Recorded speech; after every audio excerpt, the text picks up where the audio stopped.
Chapter 198. Silly girl, am I not by your side? Bailey Han hugged her even tighter. Su Yunqian smiled. Han, what's wrong with you today?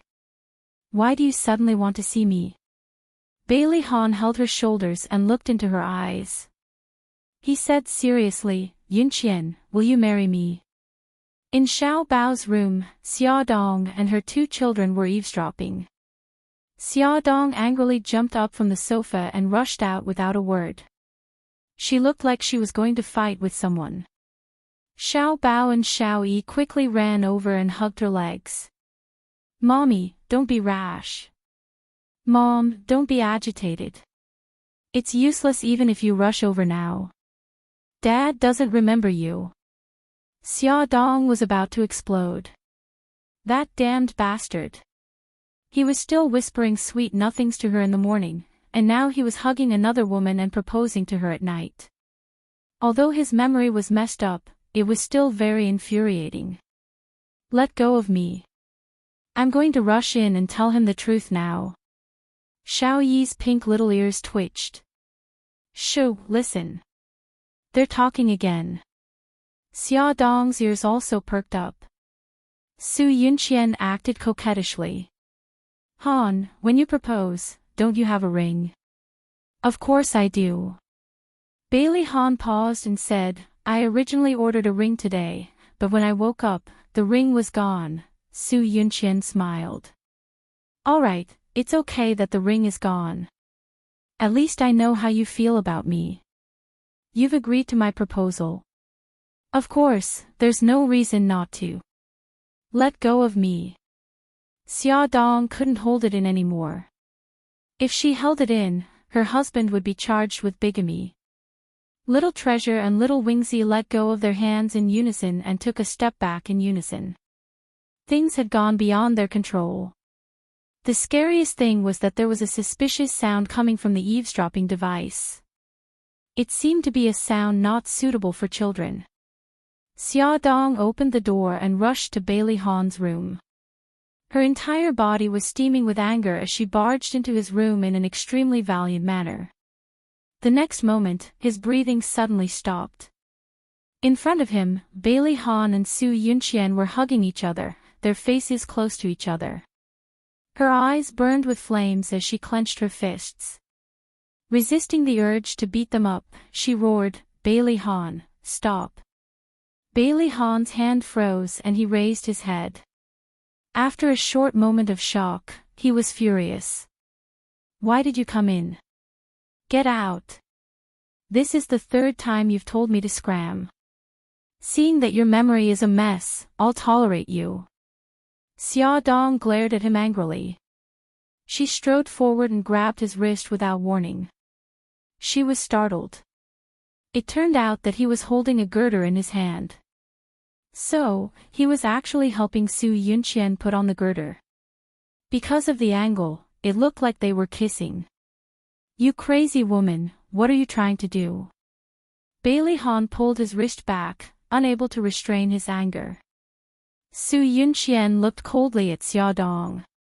Damn it, she had ruined her plans again. Xia Dong pointed at his left hand and said coldly, Bailey Han, look at the ring on your left hand. What do you think it means? You're already married, do you know that? Bailey Han let go of Su Yunqian in shock. His gaze fell on his left hand. He had been wondering when he had a ring on his finger. Xia Dong extended her left hand in front of him and said angrily, take a good look at what this is. Don't you think it's exactly the same as the one on your finger? This. What's going on? Bailey Han was shocked and angry. When did he get married? Why didn't he know about it? Who was this woman in front of him? There seemed to be something in his brain that suddenly bounced and tightened. It hurt. He held his head in pain and tried hard to think, but he couldn't remember. No, it was getting more and more painful. His vision turned black and he felt dizzy, his body tilted and he fell onto the sofa. Han, Xia Dong and Su Yunqian threw themselves on him at the same time and called out to him anxiously. Xia Dong was anxious and helpless. What should she do? Yes, she should call the doctor. She suddenly jumped up and reached for the phone. Su Yunqian grabbed her wrist and stared at her with a venomous gaze. It's all your fault, Xia Dong. If anything happens to Han, I won't let you off. Now's not the time to talk about this. Xia Dong pushed her arm away and tried hard to calm down as she dialed Suja's number. Old Madame Dowager and the others rushed over when they heard the news. Everyone was anxiously waiting for Suja's arrival. Xiao Yi secretly took out the listening device from the antique vase and hid it in her pocket. Suja carefully examined Bailey Han's body and listened to old Madame Dowager's description of his situation. He frowned and thought for a moment before saying, "Old Madame Dowager, I want to talk to you alone." In the study, old Madame Dowager said, "Dr. Su, it's just the two of us now. If you have something to say, just say it." Suja's face was serious. Old Madame Dowager, from Han's current situation, his memory has begun to become chaotic. I suspect that the hypnosis we did on him 5 years ago will soon lose its effect. When that time comes, not only will he regain his memory, but he will also suffer from the pain of his headaches again. Old Madame Dowager said agitatedly, "Then what should we do?" Suja frowned. "I can't think of any good ideas right now. However, if we want to completely cure him, we still have to do surgery to remove the foreign object in his brain." Old Madame Dowager's face was ashen. 5 years ago, the top neurologist in the country examined him and said that the foreign object in his brain was too close to his nerves. If we do surgery to remove it, the success rate is only 1%. If the surgery fails, Han will become a vegetable. We can't take this risk. Suja thought for a moment and said, "Perhaps we should tell Han about this and let him make his own choice." The choice was to suffer from the pain of his headaches or take the risk of surgery. Old Madame Dowager held her forehead and sighed. "Let me think about it carefully." Xia Dong noticed that after old Madame Dowager and Suja finished talking, she seemed to have aged a lot. She looked tired and dignified, as if she had a lot of things on her mind. Suja couldn't help with Bailey Han's current condition, so he only left some conventional medicine and left. Old Madame Dowager glanced at the room full of people and waved her hand tiredly. "You all go back and rest. Xiao Yi, Xiao Bao, you still have school tomorrow. Go back to your rooms and sleep." Xiao Yi and Xiao Bao looked at each other and then at Bailey Han lying on the bed at the same time. Gigai said goodnight to the elders and returned to his room. "Yunqian, I've troubled you today. You should go back first." Old Madame Dowager patted the back of Su Yunqian's hand. Su Yunqian forced a smile on her face. Her sad expression made people feel pity for her. "Grandma, I'll go back first. If you need anything, you can call me at any time." "Okay, good girl." Old Madame Dowager called a servant and sent Su Yunqian out. Only old Madame Dowager and Xia Dong were left in the room. Old Madame Dowager pointed to the seat beside her. "Xia Dong, sit down. I have something to tell you." Xia Dong sat down. Old Madame Dowager said, "There's something I haven't told you and Han. Today, I want to tell you. 5 years ago, Han was in a car accident. Not only was his leg injured, but his brain was also injured. At that time, a very small piece of metal flew into his brain." Xia Dong's eyes widened in shock. The blood in her body seemed to have stopped flowing. After examination, the metal piece almost pressed on the nerves, and the surrounding nerves were very complicated. The doctor said that the success rate of removing the metal piece was only 1%. We didn't dare to take the risk, so we gave up on the surgery. Old Madame Dowager sighed and continued, "We didn't expect that disaster would come. Whenever Ahan thought of that car accident and anything related to you, he would start to have a headache. We watched as he suffered from the pain. He couldn't sleep at night and groaned. In less than half a month, he became so thin that he didn't even look human anymore. I discussed it with his father and made a decision. Old Madame Dowager paused. She looked at Xiaodong's shocked eyes and said slowly, "We decided to erase his memory. We hired the best psychiatrist abroad to hypnotize him and erase his past with you. We tampered with his memory and adjusted it to the day before he proposed to Yunqian. Then, we lied to him and said that he was in a car accident on that day. We also made up a story about Xiao Yi's birth. In short, we completely erased your existence from his memory." Xiaodong leaned against the sofa stiffly. Her chest was filled with complicated emotions. A scary thought came to her mind. She said with difficulty, "Grandma, Ahan's memory suddenly returned to 5 years ago. This isn't a good sign, right?" Old Madame Dowager nodded. Suzhou said that his memory is starting to become chaotic. The hypnosis might not last much longer. Xiaodong's voice trembled. Will he have a headache again after he recovers his memory? He was already having a headache now. It's very possible. Grandma, what do you want me to do? Ahan can't be stimulated at the moment. Xiaodong, if Ahan's memory is still stuck 5 years ago after he wakes up, I hope you won't tell him the truth, and don't tell him about the past. Old Madame Dowager reached out and grabbed Xiaodong's wrist. Let him go with the flow. Let him hold on for as long as he can. Tears filled old Madame Dowager's eyes. Other than this, I can't think of any other way. Xiaodong's tears fell like rain. Grandma, I understand. No matter what happens, I won't tell him the truth. I won't force him or agitate him anymore, even if Ahan and Su Yunqian reconciled, even if he proposed to her, even if they wanted to get married, she wouldn't stop it because she didn't want him to suffer anymore. He had suffered enough for the past 5 years. Add Songshu 566. Chapter 199. Thank you, Xiaodong. You've been wronged. Old Madame's tears rolled down her cheeks. Xiaodong bit her lip and sobbed. For Xiaodong, this was a sleepless night. For Lin Shihao, this night had just begun. At a 5-star hotel. A medical seminar was being held here. As the main speaker, Lin Shihao spoke frankly and confidently on stage.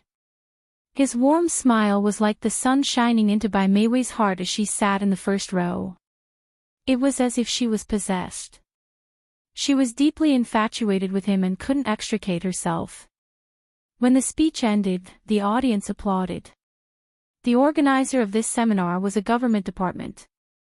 After the seminar ended, the staff warmly invited all the attendees to the banquet hall for a cocktail party. Lin Shihao could be said to be a young talent. He was also well known in the industry and was known as the god of gynecology. Many people in the industry came to toast him. His alcohol tolerance wasn't very good, so he would decline if he could, but if he really couldn't, he would stop after a sip. Even so, he still drank a lot of alcohol that night. By the end of the cocktail party, he was already drunk. He sat on the sofa and held his forehead. His eyes were blurry as he took out his phone to call Yisiki. However, his phone was snatched away. He narrowed his eyes and looked up. A beautiful figure stood in front of him and bent over to look at him. The person's low-cut dress revealed a deep cleavage. He closed his eyes and leaned back on the sofa. In a drunken voice, he said, "Meiwei, please take me home. I'm drunk." "Okay." Bai Meiwei sat beside him and held the glass in her hand in front of him. "Senior, drink a glass of cold water first to sober up." He looked at her in a daze and couldn't even hold the glass steadily. She directly held his hand and held the glass to his lips to help him drink. Seeing him swallow the glass of water without leaving a single drop behind, a strange smile appeared in Bai Meiwei's beautiful eyes. "Senior, be careful." "I'll help you back," Bai Meiwei said gently. She held his arm and helped him up from the sofa. Lin Shihao's head was getting dizzier and dizzier. He staggered and leaned all his weight on her until he completely lost consciousness and fell limply on her shoulder. A male waiter came forward and asked, Do you need help?" Bai Meiwei glanced at Lin Shihao, who was lying on her shoulder, and smiled. "Sorry to trouble you. I've booked room 713. Okay." The waiter supported Lin Shihao and helped him to the elevator. Bai Meiwei leisurely followed behind. The waiter carried Lin Shihao into the room and placed him on the bed. Bai Meiwei took out a tip and said with a smile, "Thank you for your hard work." The waiter smiled politely. "You're welcome, madam. Good night." "Good night." Bang! The door closed. Bai Meiwei slowly walked to the bedside and looked down at Lin Shihao, who was in deep sleep. He had handsome features. His handsome eyebrows were relaxed, his nose was high, and his thin lips were slightly pursed. She had been obsessed with that face for a long time. She bent over, her cheeks burning as she leaned against his chest. His broad chest and the steady beating of his heart made her feel at ease. He seemed to be uncomfortable from being pressed against by her. He frowned and murmured softly, "Siki, Siki, ye Siki." Even when he was asleep, he still remembered her. Bai Meiwei's eyes were filled with anger. The last bit of hesitation and shyness in her heart disappeared. She wanted to have him, even if she had to resort to unscrupulous means. Walala. The hot water flowed as Bai Meiwei carefully washed her body in the bathroom. Not a single inch of skin was left untouched. In a while, she would give herself to the man she loved the most. Her heart was thumping wildly. She didn't know that in the guest room, Lin Shihao's phone was ringing. Yi Siki was a little uneasy. She called Lin Shihao's phone twice, but no one answered. The seminar should have ended at 9 o'clock, but it was already 10 o'clock. Why wasn't he back yet? He didn't even call back. Could something have happened to him? Yi Siki remembered that the person who went to the seminar with Lin Shihao was Bai Meiwei. Unfortunately, she didn't have Bai Meiwei's phone number, so she couldn't ask her. What should she do? She paced back and forth in the room uneasily. Suddenly, she remembered that there must be Bai Meiwei's private phone number in the on-call room, so she called the on-call room. She gave a simple explanation, and the people in the on-call room gave her Bai Meiwei's private phone number. Beep, beep, beep. She called Bai Meiwei's phone twice, but no one answered. Yi Siki didn't give up and called a third time. Finally, the phone was picked up. She heard a woman's languid voice. "Hello, who is this?" "Hello, is this Dr. Bai Meiwei?" "That's me." "Who are you?" Bai Meiwei asked as she dried her hair. Yi Siki paused and said, "My name is Yi Siki. I'm Lin Shihao's wife. I want to ask if the seminar you attended tonight has ended." Bai Meiwei's fingers tightened. After a while, she laughed softly. "So it's Senior's wife. The seminar has ended. Is there something you need?" "Old Lin hasn't come back yet, and I can't get through to his phone. I'm worried that something has happened to him." "Dr. Bai, do you know his situation?" Bai Meiwei glanced at Lin Shihao, who was sleeping soundly on the bed. Her lips curled into a strange smile as she said lightly, "I'm with Senior. Don't worry, nothing happened to him." Yi Siki's anxious heart relaxed. "That's good. Are you on the way back now?" Bai Meiwei smiled. "Yes, we're in the car. Senior said that he would send me home first." "Sister-in-law, I'm sorry to have made you worry." "It's okay. It's only right that old Lin send you home." Although the two of them hadn't picked up the phone for a long time, which made Siki feel a little strange, she didn't think too much about it. She smiled and said, "Doctor, bye," but before she could calm down, the part of him that was inside her body rose up again, and another round of passion began. The next morning, the glaring sunlight shone through the window. Lin Shihao frowned impatiently. He turned over and reached out to hug the person beside him. After sleeping for a few more minutes, his head slowly cleared up. He held his forehead with one hand and muttered softly, "Honey, my head hurts." The response he got was a soft sob. Lin Shihao suddenly opened his eyes. He saw a woman's naked back. Her fair skin was covered with bruises. She was curled up into a ball and sobbing softly. Her shoulders were trembling slightly. His eyes widened in shock. She wasn't his wife. Who was she? He reached out his trembling hand and slowly pulled her shoulders back. His heart suddenly fell to the bottom of the valley. He cried out involuntarily, "Mei Wei." Bai Mei Wei's cheeks were covered with tear stains. Her eyes were red and swollen, and even her lips were red and swollen. Her chest and neck were full of marks from lovemaking. She covered her face and cried sadly, "Senior, how did this happen? How did we end up together?" Lin Shihao's face was ashen. He was about to break down. He betrayed Siki. He actually betrayed his wife. "Senior, you were drunk last night. I drank too much too and couldn't drive. I wanted to help you into rest for a while, but I didn't expect you. Bai Mei Wei's tears kept falling. She cried until she was out of breath. Lin Shihao tried hard to remember, but his mind was blank. He had no idea what happened last night. His usually gentle face revealed a panicked expression. He jumped out of bed in a panic, found his clothes in a pile of messy clothes, and hurriedly put them on. "Come and see." Hongcha 866. Chapter 200. Siki must have been worried to death that he hadn't returned the entire night. It was as if he had gone mad. There was only one thing left in his mind, and that was to go home.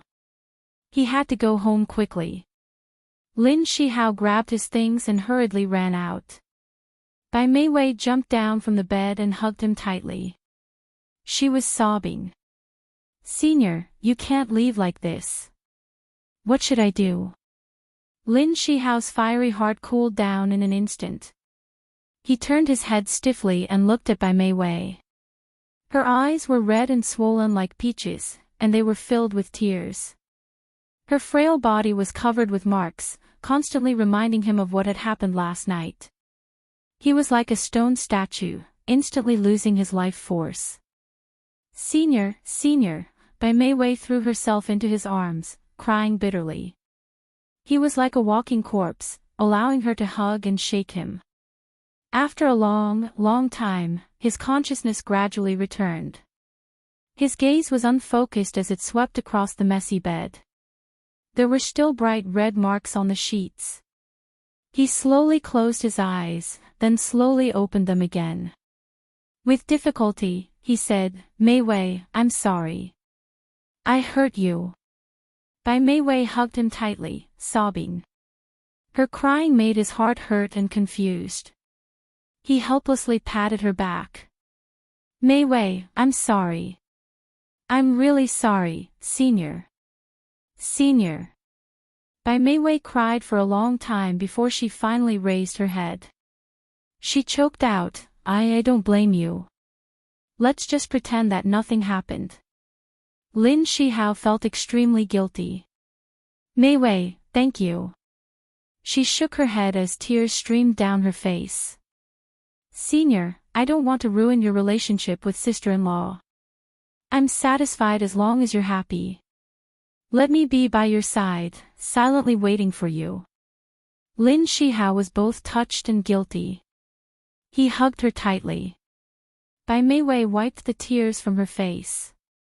Senior, if sister-in-law asks, just say that you were drunk last night and rested at my house for the whole night. Don't worry, if sister-in-law asks, I'll help you. Thank you, Mei Wei. Lin Shihao's throat moved, his voice low and hoarse. After Lin Shihao and Bai Mei Wei tidied up, they walked out of the hotel one after another. He sat in the car and took out his phone. He didn't know when, but his phone had been turned off. He turned it on and saw many missed calls from Siki, as well as text messages from her. Her concern for him were evident in every message she sent him. His heart suddenly ached, and he punched the steering wheel hard. 2 drops of tears fell from the 1.8-meter-tall man's eyes. As soon as Lin Shihao inserted the key into the keyhole, Isiki jumped down from the sofa. The moment he turned the doorknob, the door suddenly opened from the inside. Hubby, where did you go? I called you, but you didn't pick up. I was so worried. Isiki threw herself into Lin Shihao's arms. Her eyes were red, and it was obvious that she hadn't slept all night. Lin Shihao hugged her tightly and said over and over again, I'm sorry, wifey, I'm sorry, hubby, where did you go? Did something happen? Isiki withdrew from his arms and checked carefully. Seeing that he wasn't hurt, she relaxed a little. Lin Shihao forced a smile and hesitated for a long time before telling the lie he had made up. I'm sorry, wifey. I got drunk last night and rested at Director Bai's house for the whole night. Isiki complained, why didn't you call me? I was about to call the police, you know. I'm sorry, wifey, I'm sorry. I fell asleep after getting in the car last night. I don't even know how I ended up at the director's house. He hugged her tightly, his heart filled with guilt. The two of them hugged for a long time before he whispered, wifey, I'm very tired. I want to take a shower. Isiki patted his back and said gently, okay, I'll go turn on the hot water for you. Lin Shihao sat on the sofa dejectedly. He held his head in his hands and listened to the sound of the hot water running in the bathroom. His heart was in a mess. Guilt wrapped around him tightly, and he almost couldn't breathe. Hubby, I'm done. I've put the clothes on the rack. Go in quickly. He took a deep breath and looked up slowly. He smiled gently and said, okay. Xia Dong suddenly woke up.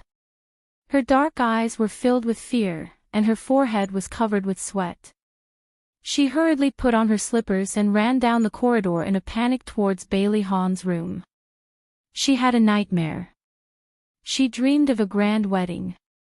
She was wearing a beautiful wedding dress and holding flowers in her hands, waiting for the groom to hold her hand. However, after waiting for a long time, Bailey Han held Su Yunqian's arm and walked slowly to the priest. They looked at each other affectionately, as if she didn't exist. She couldn't take it lying down. She pounced forward and called out Bailey Han's name. Bailey Han turned around to look at her. He suddenly held his head and howled in pain. Soon, he fell to the ground and didn't move anymore. No, she wouldn't let this happen. She wouldn't. Xia Dong suddenly opened the door. Bailey Han's handsome figure was standing in front of the floor-to-ceiling window. His back was facing the window, and when he heard the sound, he suddenly turned around. She stared at him blankly. She wanted to call out to him, but she resisted. No, she had to pretend that she didn't know him. Bailey Han's handsome face was expressionless. He walked towards her step by step, staring at her with his deep eyes. Xia Dong bit her lip and forced a smile. She stammered, "Why, eldest young master? You're awake." Bailey Han's face darkened. She explained in a panic, "Eldest young master, don't be angry. Old madam asked me to check if you've woken up. It's good that you've woken up. I'll leave now." She turned around to leave, in case he was unhappy to see her here. However, her wrist suddenly tightened and she was pulled into his embrace. She stiffened in his embrace, not daring to speak or move for fear of agitating him. Bailey Han lowered his head to look at the stiffened woman in his arms. His face darkened even more. He frowned and his voice was cold and filled with anger. "Are you that afraid of me?" Xia Dong lowered her eyes and stared at his toes. She said softly, "No." "Then why did you run away when you saw me?" Her throat tightened. "You didn't want to see me." His brows furrowed and his eyes were cold. "When did I say that I didn't want to see you?" She felt wronged. Yesterday.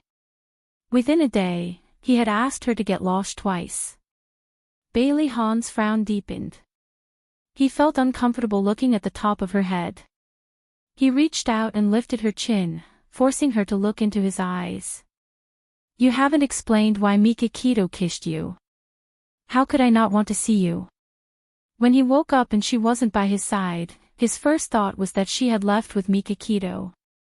But he refused to give up, so he stood in front of the window, wanting to see if she was outside. At this moment, she suddenly pushed open the door and entered. Ecstasy surged into her heart, and before he could ask her to explain, she impatiently said a bunch of strange things. Xia Dong looked at him in shock. You know my Bailey Han." Bailey Han was so angry that he almost laughed. What did she mean by knowing her Bailey Han? Wait a minute. His pupils suddenly shrank. "Wifey, what do you mean by that?" Xia Dong had already confirmed that the person standing in front of her was the Bailey Han with normal memories. She quickly shook her head. "No, I didn't mean anything. Hubby, I'll explain now. Yesterday, Brother Shen asked me to go out. I was afraid that it would cause a misunderstanding, so I didn't tell anyone and went out to see him alone. Xia Dong was afraid that there would be a rift between them because of what happened yesterday, so she didn't hide anything and told him everything, including how Mika Keto had forced a kiss on her." Bailey Han felt a little better knowing that she hadn't been willing to be kissed. However, his brows were still furrowed. He stroked her red lips with his fingers and said domineeringly, "I'm the only one who can kiss you here." She hesitated for a moment, then stood on her tiptoes and gently kissed him on the lips. His anger suddenly dissipated, and an unnatural color appeared on his face. This was the first time she had taken the initiative to kiss him. He hugged her tightly. The moment she pulled away, he kissed her lips. As if he was punishing her, he gently bit and sucked on her lips. Xia Dong quietly leaned into his arms. She suddenly felt that this was the happiness she had been pursuing. However, this happiness was very fragile. It was like a soap bubble that only needed to be gently poked with a finger and it would burst with a bang. However, even if it was fragile, she didn't want to let go. She tightly hugged his waist and boldly expressed her feelings. "Hubby, I love you." Ecstasy sprayed in Bailey Han's heart like a fountain. He had always been calm and collected, but his fingers were trembling. He hugged her tightly and said in a hoarse voice, "Wifey, I love you too." Xia Dong's eyes were sore. There was a transparent liquid flowing down, but Bailey Han didn't see it. Bailey Han had woken up. The whole family was prepared to treat him like a porcelain doll, but they didn't expect that his memory would suddenly return to normal. Under the old madam's strict order, no one mentioned yesterday's incident. Bailey Han also didn't know that his memory had returned to 5 years ago. On the surface, everything had returned to normal. Only a few people who knew the inside story had a heavy heart. It turned out that Bailey Han's memory was already unstable, and the hypnosis couldn't last much longer. Xia Dong helped him tie his tie and stood at the gate, watching him drive to the company.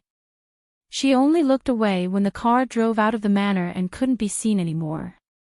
She didn't know when Bailey Jing had appeared beside her. "Shadong, I want to talk to you." Xia Dong turned around and smiled.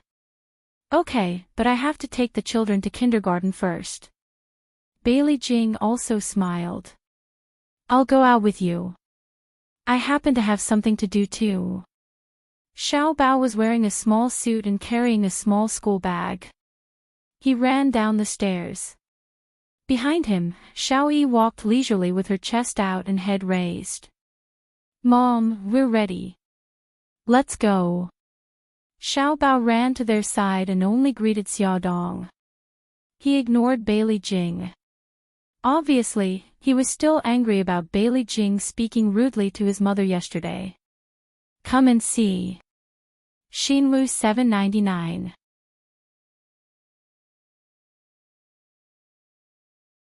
Chapter 201.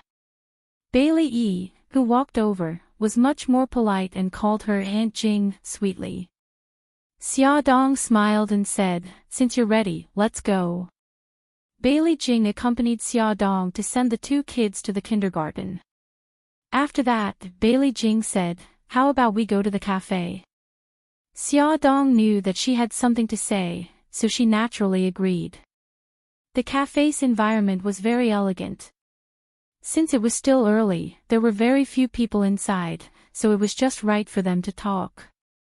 Xia Dong stirred the fragrant milk tea in her cup. Xiao Jing, what do you want to know? Just ask. Bailey Jing raised her eyebrows and went straight to the point. Xingchen's disfigurement, was it because of you? Xia Dong was very surprised. She thought that she was going to ask about her and her brother, but she didn't expect her to ask about this. She thought for a moment and said, Strictly speaking, it was related to me, but I didn't cause her disfigurement. Tell me about it. Bailey Jing leaned back and listened carefully. It's very complicated. To put it simply, Su Xingchen wanted to harm me, but it was exposed and my friend took revenge on her. She then turned around to take revenge on me and wanted to pour acid on me. In the end, an accident happened during the fight and the acid splashed on her. Bailey Jing frowned and asked, Was Su Yunqian present at that time? Xia Dong nodded. Yes. Bailey Jing's gaze was sharp. As far as I know, Xingchen didn't hurt you. She was framed by Su Yunqian. She didn't want to take revenge on you that day, but wanted to deal with Su Yunqian. In the end, you snatched the acid from her hand and splashed it on her. Xia Dong was stunned. I don't know if Su Xingchen was framed by Su Yunqian, but she did want to deal with me and Su Yunqian that day. I didn't snatch the acid from her hand, nor did I deliberately splash it on her. In fact, if my bodyguard didn't arrive in time that day and fought with Su Xingchen, would be the one disfigured now. Bailey Jing frowned. Xia Dong and Fei Yan's words were completely different. Between the two of them, one of them must be lying. Although personally, she believed Fei Yan's words more, she didn't lose her mind. If she didn't investigate this matter clearly, she wouldn't accuse anyone wrongly. Bailey Jing's expression was serious. Xia Dong, do you have evidence to prove that you're not lying? Xia Dong frowned slightly. Suddenly, her eyes lit up. When it happened, we were in the changing room behind the church. There was a camera installed in the corridor outside the changing room. When Lu Xing broke in, the door was opened. He and Su Xingchen were entangled at the door, so the camera recorded the situation. This was also an important piece of evidence for the police to convict Su Xingchen of intentional injury. As long as you see the video, you'll know if I'm lying or not. But criminal evidence is kept by the Public Security Department. How can we see the video? Bailey Jing thought. Xia Dong coughed and said, Actually, the surveillance camera in the church should still have a record. Bailey Jing patted her forehead and smiled. How could I forget? This is much easier. Xiao Yi is a hacker expert. Xia Dong was surprised. She never knew that Xiao Yi was also a hacker. Bailey Jing raised her eyebrows in amusement. Don't tell me you still don't know. Xia Dong smiled bitterly. I really don't know. I've been separated from Xiao Yi for more than 4 years. I feel like I don't understand him at all. I'm a failure of a mother. No, I think you're amazing. Bailey Jing looked into her eyes and said seriously, I admire you for raising 2 children alone. Xia Dong smiled. I thought you hated me. Bailey Jing shrugged. At first, I hated you. But after hearing about your experience, I think you're amazing. You're a good mother. Her straightforward words touched Xia Dong. Thank you. She smiled and said, don't be in a hurry to thank me. If it turns out that you really hurt my friends, I'll still hate you. Xia Dong smiled. She really appreciated Bailey Jing's personality more and more. She was straightforward and cheerful. The two agreed to ask Xiao Yi to help pull up the surveillance video of the church at night. Then, they parted happily. Bailey Jing left the family car to Xia Dong and rented it herself. She took out a business card from her handbag and pointed to the address on it. She asked the taxi driver to send her to the location. Xia Dong hadn't seen Yisiki for a few days. She missed her, so she wanted to ask her out to relax. Guangmao Building, Langyu Psychological Consulting Firm. Seeing someone coming, the beautiful receptionist Miss smiled politely. Hello, Mississippi. How can I help you? Bailey Jing took off her sunglasses and pushed her hair behind her ear. Hello, I want to see Dr. Lin Yi. Do you have an appointment? No. Miss smiled apologetically. I'm very sorry. Dr. Lin's appointments are full today. Bailey Jing's lips curled up, revealing a dazzling smile. I only need to delay him for 5 minutes. Please help me arrange it. I'm really sorry. I can't help you. Bailey Jing raised her eyebrows. Okay, I'll talk to him myself. She walked to the lounge and sat down. She took out her phone and dialed the number on the business card.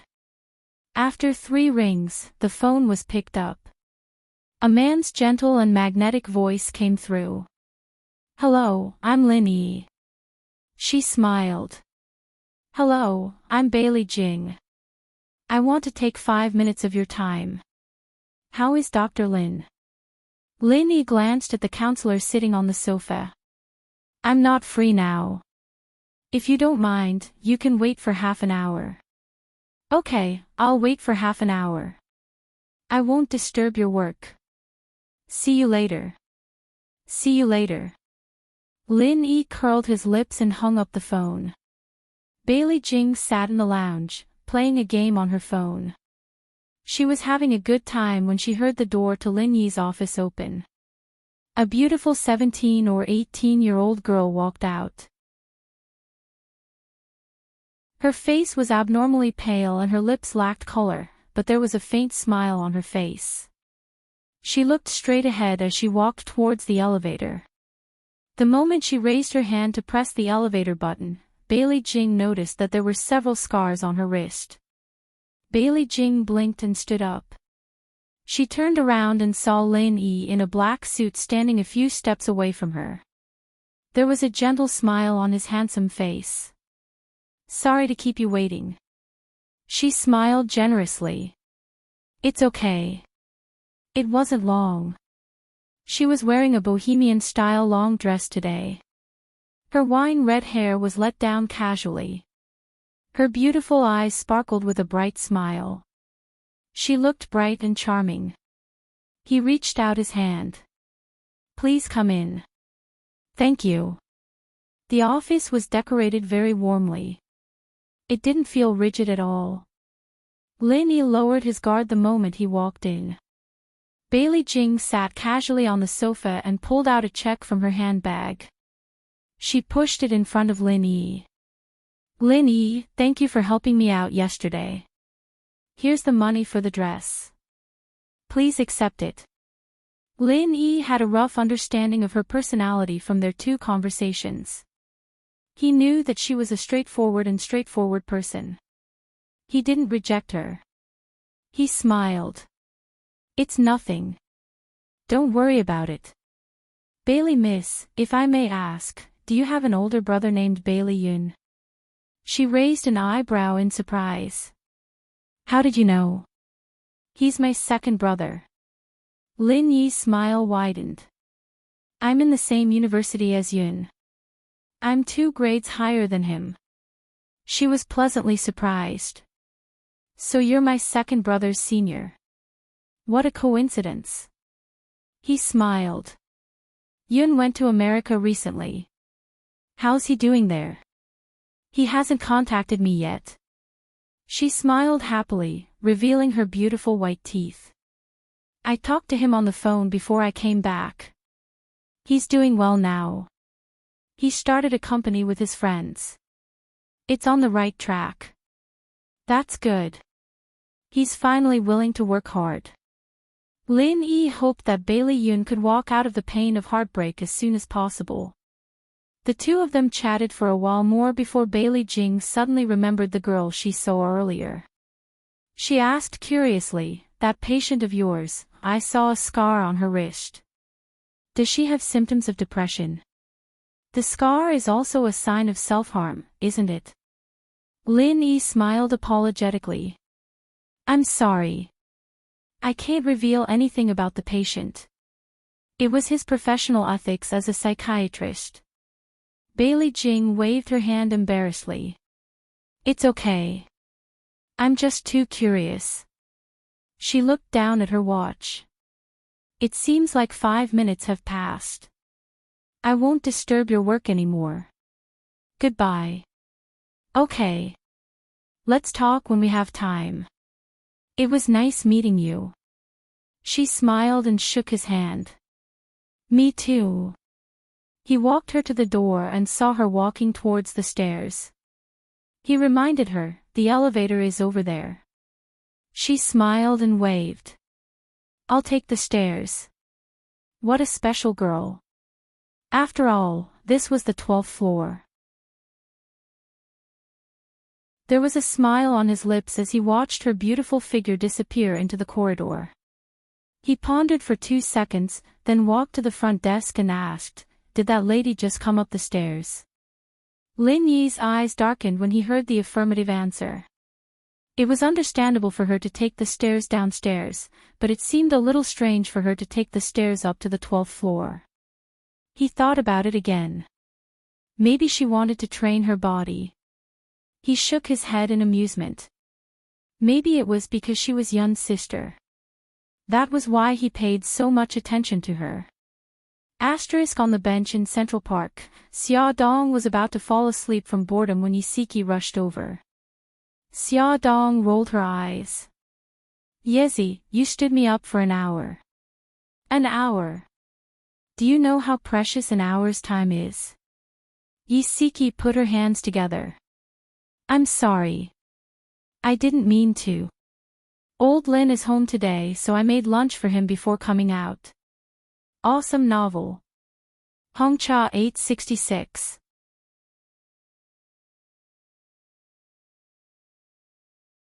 Chapter 202. Xia Dong poked her forehead in annoyance. You really treat your husband like a bodhisattva. Yisiki massaged her shoulders in an attempt to please her. Don't be angry, baby. Elder Lin had it tough too. He attended a seminar last night and got drunk. His head still hurts now. All right. Stop acting like a lackey. You scared my baby, do you know that? Xia Dong pulled her arm and made her sit beside her. She took out a tissue and handed it to her. Hurry and wipe your sweat. Your face is red from the sun. She knew that she had a sharp tongue but a soft heart. Yisiki smiled as she took the tissue and wiped the sweat off her face. Xia Dong leaned against the chair lazily. Your elder Lin attended the seminar last night. Did he go with Bai Mei Wei again? Yeah. He got drunk last night and even stayed at the dean's house. The dean treats elder Lin quite well. Yisiki finished wiping her sweat and threw the tissue into the bin. Xia Dong recalled the incident where Lin Shihao and Bai Meiwei took a walk on the beach. She half-joked, he dared to drink when he was with another woman. Wasn't he afraid that someone would do something to him? Yisiki knocked on her forehead. What nonsense are you talking about? Bai Meiwei isn't that kind of person. How do you know? Xia Dong looked up at her. You know Bai Meiwei very well. I can't say that I know her well. I've seen her twice. I think she's well-educated and well-mannered. She doesn't seem like the kind of woman who would do something like that. Xia Dong raised her eyebrows. Appearance doesn't explain everything. Look at Su Xingqian. Isn't he naive and cute? Can you imagine that she's actually ruthless and inhumane? Yisiki choked on her words. Xia Dong made sense, but Yisiki still felt that her husband was trustworthy. She believed that he wouldn't do anything to betray her. She smiled. Let's not talk about me. Why are you in the mood to stroll around today? The smile in Xia Dong's eyes gradually faded. She hugged her and said, Yezi, actually, I'm here today to seek comfort. What happened? Yisiki patted her on the back. Xia Dong told her everything that had happened yesterday. It took her a while to react. She sighed and said, Mikakito has loved you for 5 years. Now that you're married, it's inevitable that he'll be sad. Maybe he'll get better after some time. As for your Bailey Han, I don't know what to say. You don't have to say anything. I just wanted to talk to you. I'm fine now. Everything is fine. Xia Dong let go of her and grinned. She felt much better after saying it out loud. She was filled with courage, the courage to face the future. Yisiki teased her, that's good. You're a cockroach that won't die. They strolled around the park, had lunch together, and went to watch a comedy movie.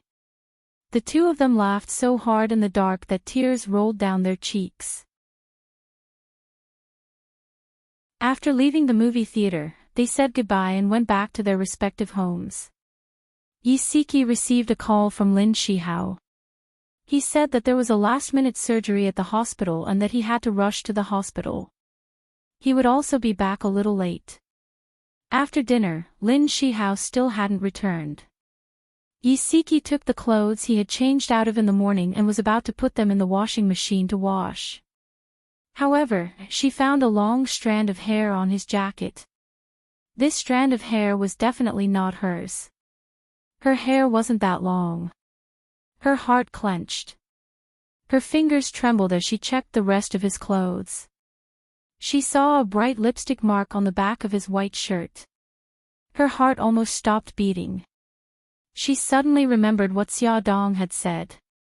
Lin Shihao was with Bai Meiwei last night and they were both drunk. Could something have happened?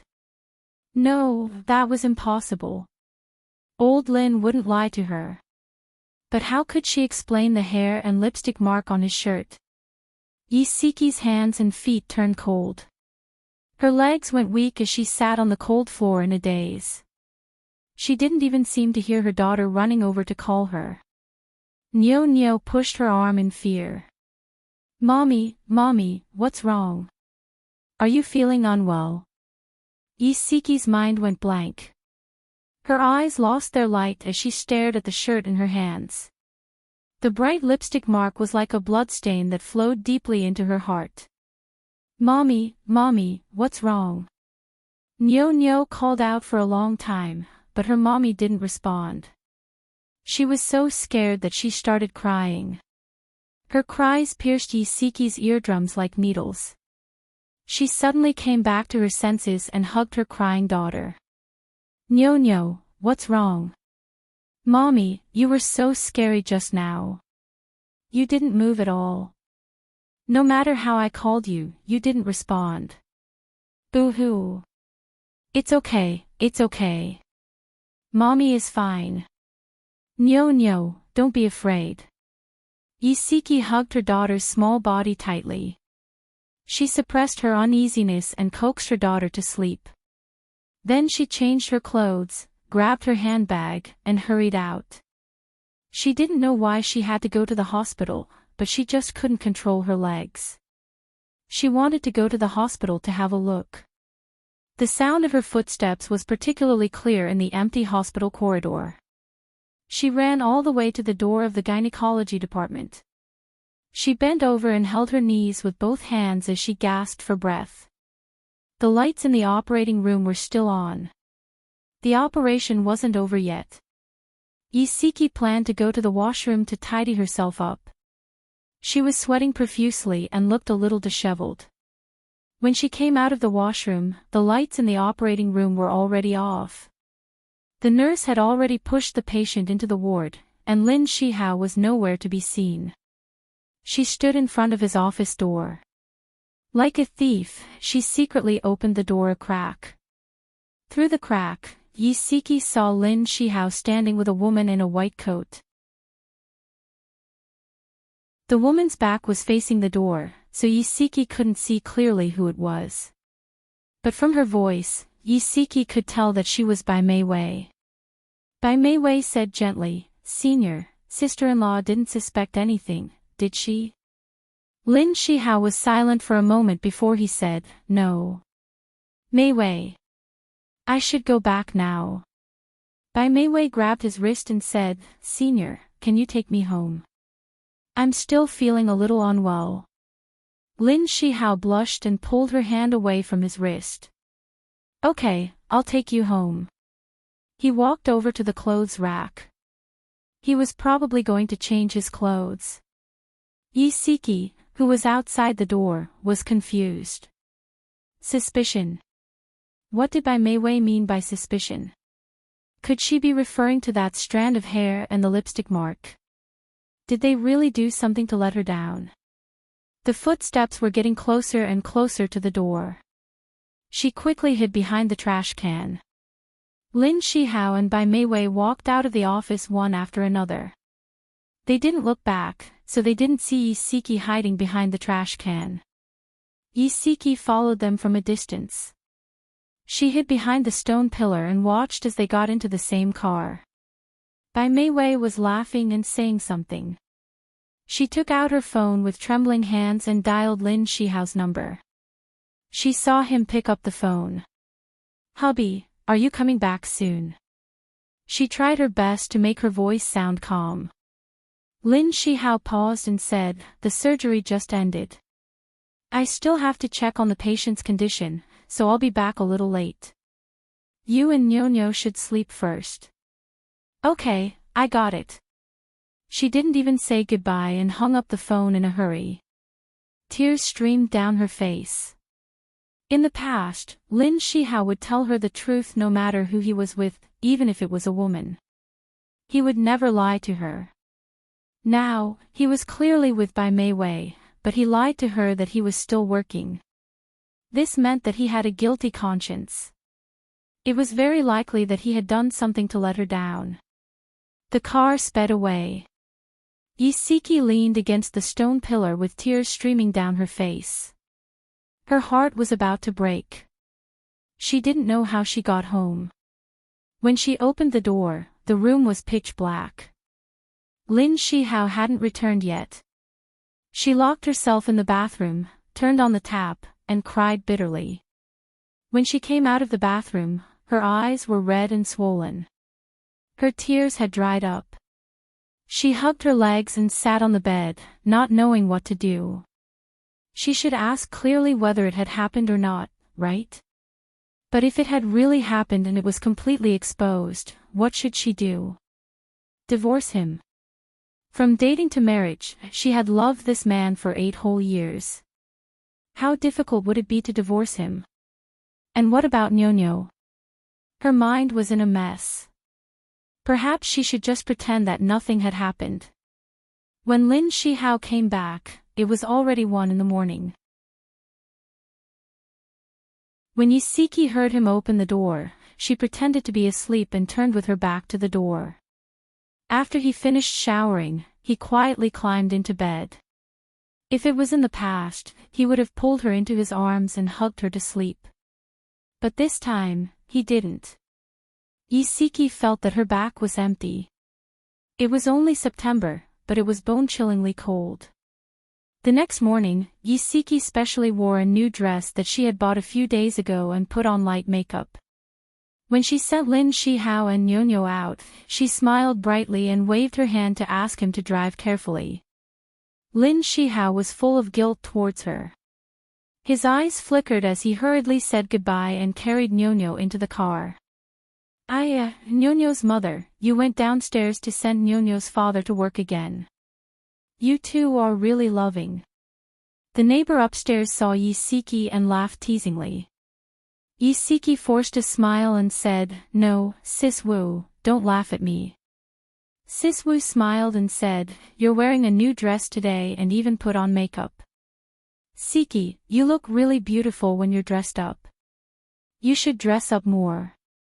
You look so good now. You'll charm everyone when you go out." Isiki's heart sank. So, unknowingly, she had already become a haggard old woman. Her smile became even more forced. Even Sis Wu could tell that she had specially dressed up today. But old Lin didn't have any reaction. He wasn't like this in the past. Did he not love her anymore? After going upstairs and thinking for a long time, she couldn't help but ask for Xia Dong's opinion. At this moment, Xia Dong was sitting in the car and sending Xiao Yi and Xiao Bao to kindergarten. When she received a call from Isiki, she smiled and said, "Yezi, what's the matter?" Attention, Shinwu 799.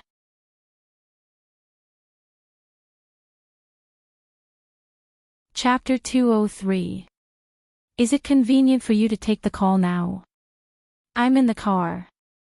I'm taking the kids to kindergarten. What's up? Isiki paused for a moment. Call me when you're free. I'll wait for your call. Oh, okay. Xia Dong had never heard her so depressed before. She had a bad feeling about this. 10 minutes later, Xia Dong took the kids to kindergarten. She found a quiet spot in the school and sat under the shade of a tree to call Isiki. Isiki sounded depressed. Xia, I suspect that old Lin is having an affair. Xia Dong had actually been worried about this for a long time. When she heard what Isiki said, she was not shocked. Instead, she was very calm. Yezi, we all know what kind of person old Lin is. Let's get to the bottom of this first.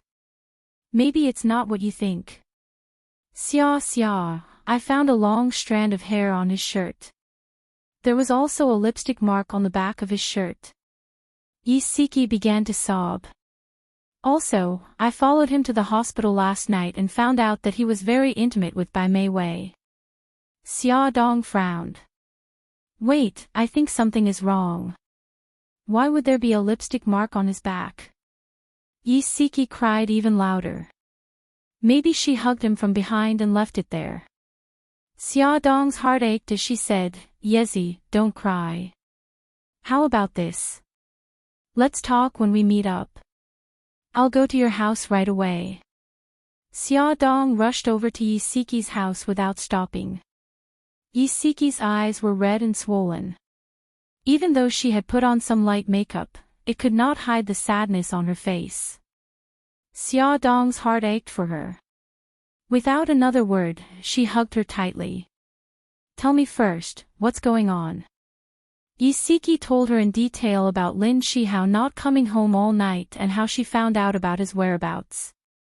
After hearing this, Xia Dong frowned and asked, Old Lin said he was staying at the hospital director's house. Did you ask the director? No, do you know the dean's home phone number?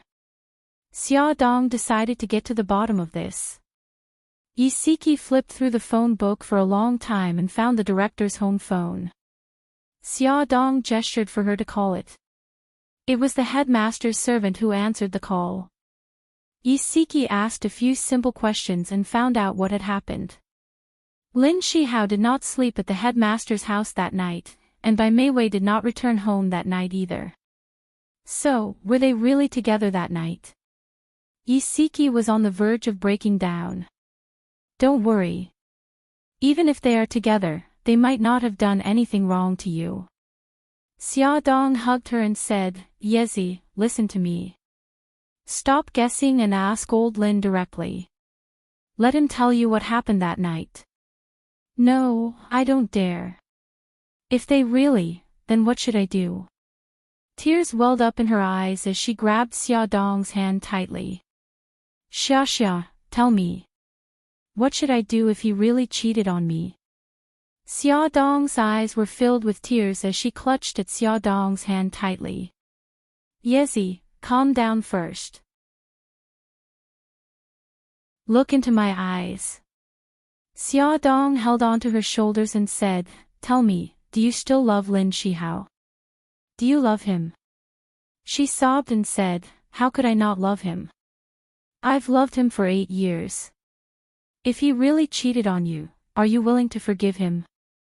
Will you still be able to live with him? Xia Dong was asking Yisiki this question, but she was also asking herself.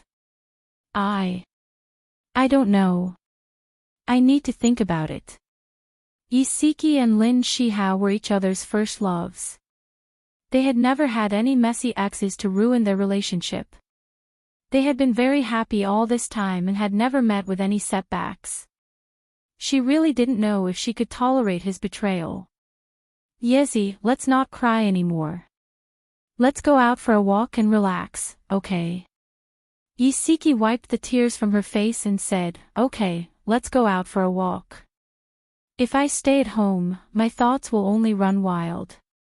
The weather was good today. There was no scorching sun and a cool breeze blew. It was very comfortable walking on the streets. They drank coffee, went shopping, watched movies, and went to many places. Although Yisiki was smiling, Xia Dong could tell that her smile was forced. Xia Dong suggested, Siki, do you want me to go for a drink with you? No need. You're pregnant. Don't go to noisy places like bars. Besides, it's about time. You should go and pick up the children. I'm going to pick up Nyo too. Xia Dong smiled and said, Okay then. I'll send you to Nyo's school first. Yisiki didn't stand on ceremony and agreed with a smile. Xia Dong sent her to the entrance of Nyo's primary school. She didn't say anything else as she was afraid of bringing up sad memories. She hugged her and said goodbye. She drove the car to the kindergarten and then picked up the children to go home. The living room was very lively. The whole family was there. Even Bailey Xiong and Bailey Han came back early from the company. They seemed to be discussing something. Xiao Bao ran in quickly and greeted the elders politely. He sat down next to his sister. Xiao Guai grinned as she took out her handkerchief and wiped the sweat off his face. Xiao Yi walked in with Xia Dong and greeted the elders as well. He glanced at the seat next to Xiao Guai. Daddy was sitting on one side and Xiao Bao was sitting on the other. His pink cheeks puffed up. No wonder Xiao Bao ran so fast. He was trying to snatch the seat. He snorted and walked straight to Bailey Han's side. He lifted his little face and grinned, revealing his adorable little white teeth. Daddy, can you sit over there? You can sit with Mommy. He pointed to the empty sofa opposite him. Bailey Han smirked and patted his head. All right, I'll give this position to you. Thank you, Daddy. As soon as Bailey Han stood up, he sat down as if he was worried that someone would snatch the seat away from him. Brother Yi, it's embarrassing to snatch a seat from Daddy. Xiao Guai giggled and gestured with her soft little fingers on her face, making a bashful gesture. Xiao Yi's handsome little face blushed. He turned his head uncomfortably. I'm not snatching a seat. I'm creating an opportunity for Daddy and Mommy to be together. Xiao Bao came over and smiled mischievously. Gigai, don't believe him. He's lying. Xiao Yi glared fiercely at Xiao Bao. He put his face in front of Xiao Guai and whined, Gigai, I have sweat on my face too. Oh, okay. Brother Yi, I'll help you wipe it off. Xiao Guai took out her handkerchief and wiped his sweat earnestly. The family couldn't help but laugh. After all this time, Xiao Bao and Xiao Yi were fighting over Xiao Guai. Ever since the family had 3 Xiao Bao, there was a lot more laughter in the house. The old madam's eyes were smiling. She looked away from the children and focused on Xia Dong. Xia Dong, our family is gathered here today to discuss your wedding with Ahan. Ahan wants to set the wedding for next week. What do you think? Xia Dong looked at Bailey Han in surprise. Seeing his smile, she was touched, but she looked at the old madam worriedly. Grandma, is it really appropriate to rush the wedding? The old madam knew what Xia Dong was worried about. She had tried to persuade Bailey Han to postpone the wedding, but he disagreed and insisted on holding it as soon as possible. The old madam smiled. Our whole family has agreed. It's up to you now. Xia Dong was very worried. She was afraid that a sudden wedding would upset Bailey Han. Bailey Han suddenly grabbed her hand and stared at her with his dark eyes. Xia, what are you worried about? No, I'm not. Then why don't you agree to hold the wedding? He tightened his grip on her hand. Mikakito was back. He felt a sense of crisis. He had to announce to the world that Xia Dong was his wife as soon as possible. It's not that I don't agree. She didn't know how to say it. You're just starting to hesitate. Do you regret marrying me? His voice turned cold. She quickly said, I don't. I've never regretted marrying you. Ahan, don't be agitated. Then let's hold the wedding. He held her shoulders and announced domineeringly. Okay. She had no way to disobey him. The whole family happily decided which church to hold the wedding in, which hotel to hold the banquet in, and even where to go for the honeymoon. They all started a heated discussion. The 3 little guys were not willing to be left out. They ran over and looked at the pictures of the scenery on the computer screen. From time to time, they interrupted and expressed their opinions in a childish voice. Everyone looked very happy. Xia Dong felt that it was unreal. When did Bailey's family acknowledge and accept her? Sister-in-law, don't just stand there. You're the female lead of the wedding. You must express your opinion. Bailey called out to her with a smile. Sister-in-law. Xia Dong looked at Bailey Jing in astonishment. She smiled happily and winked mischievously. Ever since Xiao Yi hacked into the church's surveillance camera last night and found out that Su Xingchen wasn't injured by Xia Dong, she accepted Xia Dong in her heart. She even persuaded Bai Jinxiu to accept Xia Dong. Sister-in-law. Come and take a look. Oh, okay. Xia Dong still felt a little confused. These pictures were all created by Bailey Jing. She specially searched for the world's famous scenic spots on the internet and created a PowerPoint presentation. Beautiful pictures of the scenery slid past her eyes. Xia Dong gradually integrated into their atmosphere. She listened to their discussion and occasionally gave a few opinions. In the end, everyone voted and decided on the church and hotel. Since Xia Dong was pregnant and it wasn't suitable for her to run around, they decided to have their honeymoon in Greece. Bailey Han came out of the shower and found Xia Dong hugging her knees and sitting in front of the floor-to-ceiling window. He dried his hair and walked to her side. He sat down and said softly, "Honey, what are you thinking about?" She turned back and smiled. "Nothing, I'm in a daze." "You've been in a daze enough times today." He hugged her waist and laughed lightly. "Who asked you to suddenly attack me? It would be strange if I wasn't surprised." She leaned comfortably in his arms and naturally wrapped her arms around his waist. She seemed to like being close to him more and more. Welfare, Shinwu 799.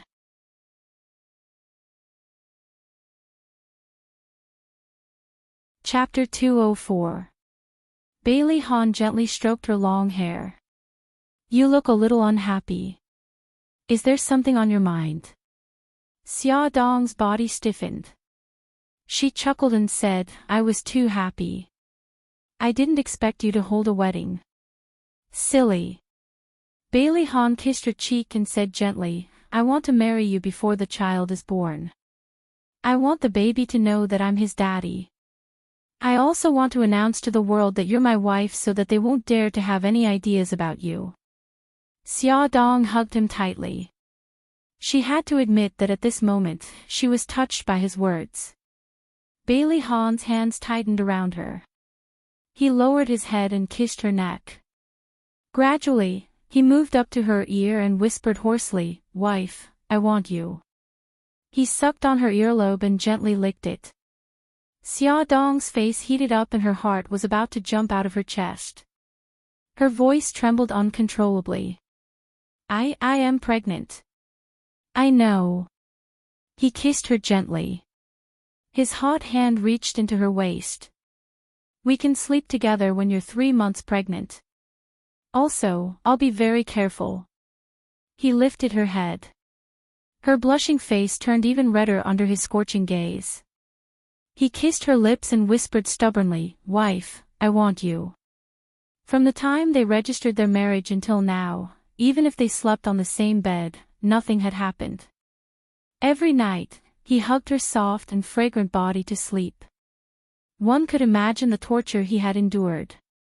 He had endured for a long time. She had no reason to reject him. She shyly lowered her eyes and put her hands around his neck.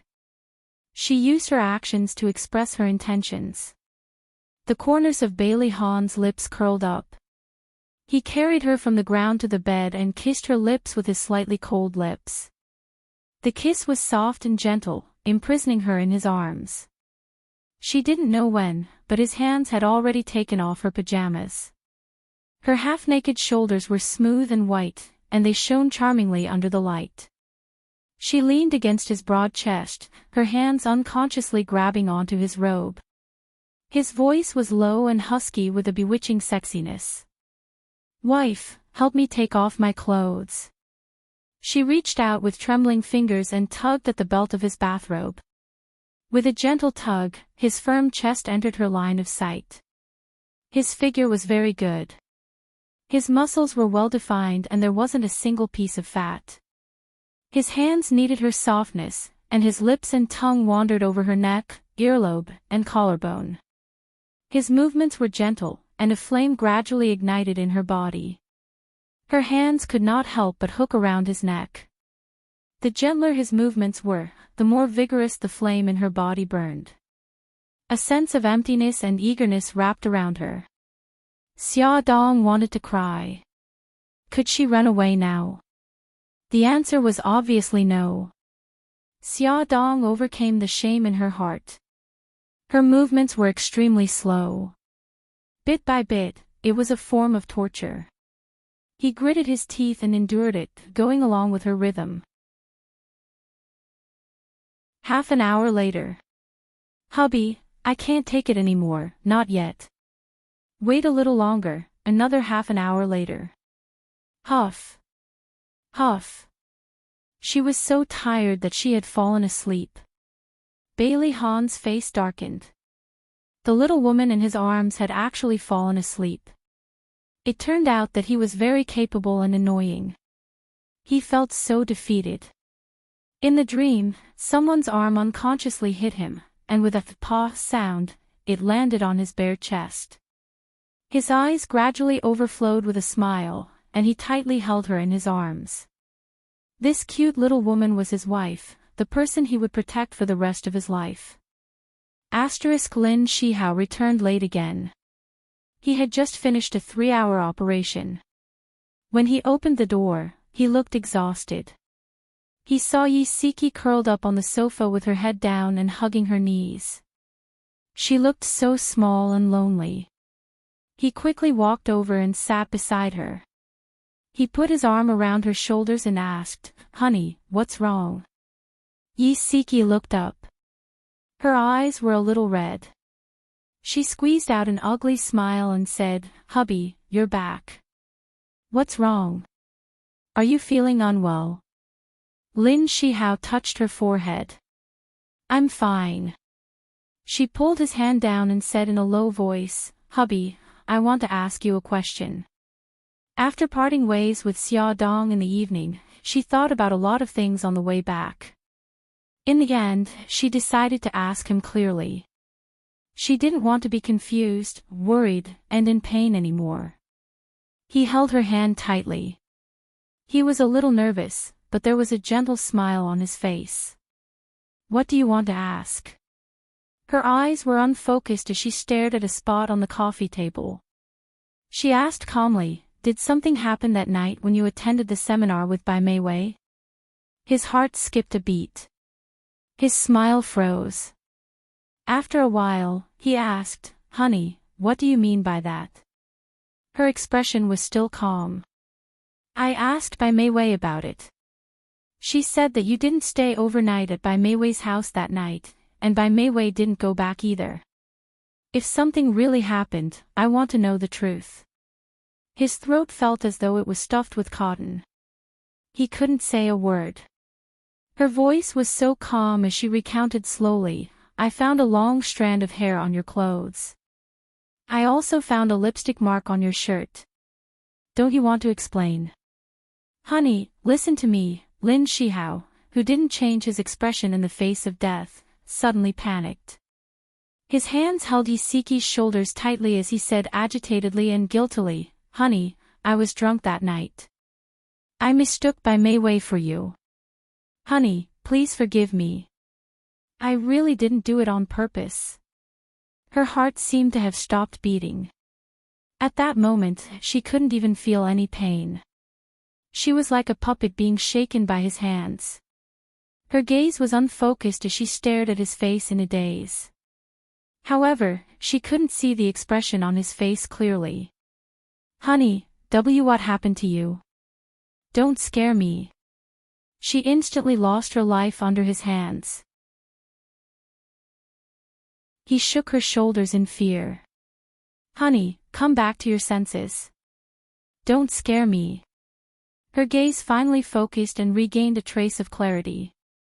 She grinned and revealed a bleak smile. "Honey, what do you want to do? Do you want to be responsible for her?" "No, Siki. I told Meiwei that it was just a misunderstanding. Let's pretend that nothing happened." Lin Shihao hugged her tightly, his fingers trembling. She had really scared him just now. Nothing had happened. It was easy to say, but all the damage had been done.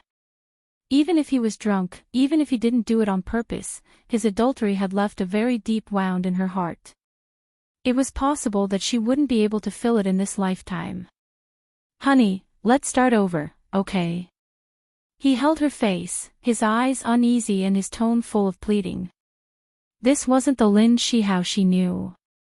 The Lin Shihao she knew was proud and complacent. Her already scarred heart couldn't help but ache for him. "Honey, let's start over for Nyo-Nyo, okay?" He held her hand very tightly, as if he was afraid that she would suddenly pull away and leave. Her heart ached even more. She reached out her left hand and caressed his handsome face. After a long while, she spat out a word. "Okay.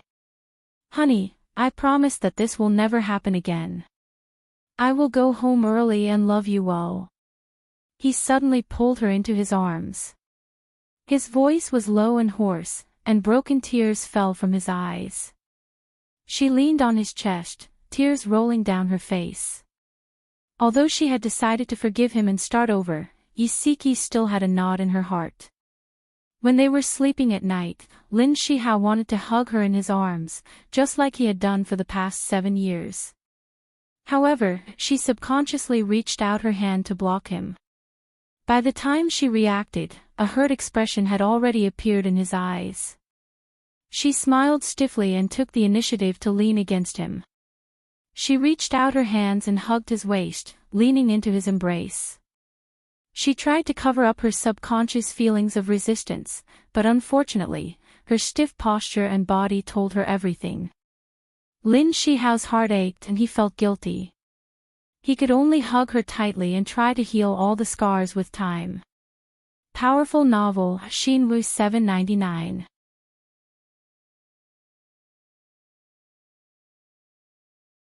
Chapter 205. As soon as the news of Bailey's eldest son's grand wedding was released, the media was in an uproar again. But this time, they were not targeting Bailey Han and Xia Dong. Instead, they were focusing on Su Yunqian and Mika Keto.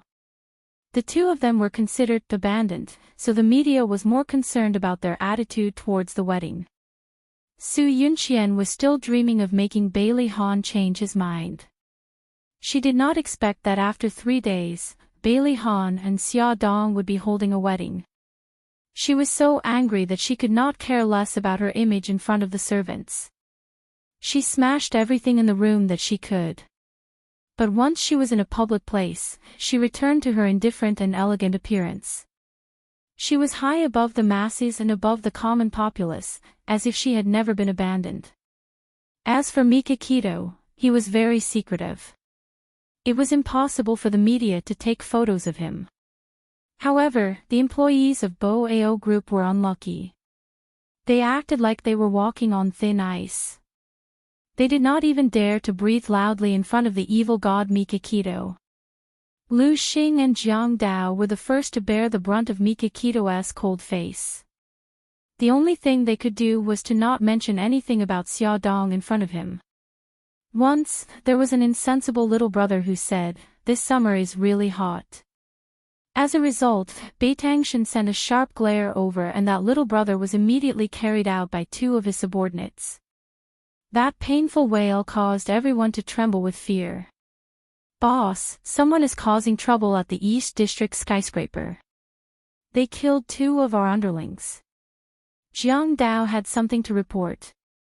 He bent over and tried his best to avoid Beitangshan's gaze. Mika Keto's voice was cold. "Do you still need to report this to me?" Jiang Dao was sweating profusely. "We caught the troublemaker. He is an assassin." Suzaku said she saw him at the Godfather's place. Mika Keto's eyes narrowed. "What did the assassin say?" "The assassin was killed before he could say anything. I suspect that it has something to do with Godfather." Mika Keto tapped her slender fingers on the table. "Why is Godfather targeting us?" "It might be because of the matter between Suzaku and White Tiger." "Didn't Suzaku and White Tiger sell him out?" Mika Keto waved her hand. "Don't jump to conclusions. Investigate the killer's background carefully. Also, investigate the Godfather's background." "Boss, the negotiation with Henglong Group is scheduled to be held at Skyscraper. Should we change the location?" "No need. Tell Guqian to be prepared. I don't want any more accidents to happen." "Understood." Night fell. As the red light district, the streets of the East District were brightly lit and bustling. High-end luxury cars were constantly coming and going. The women in the cars were undoubtedly beautiful. 2 limited edition Maybachs slowly drove in, attracting the attention of many people on the street.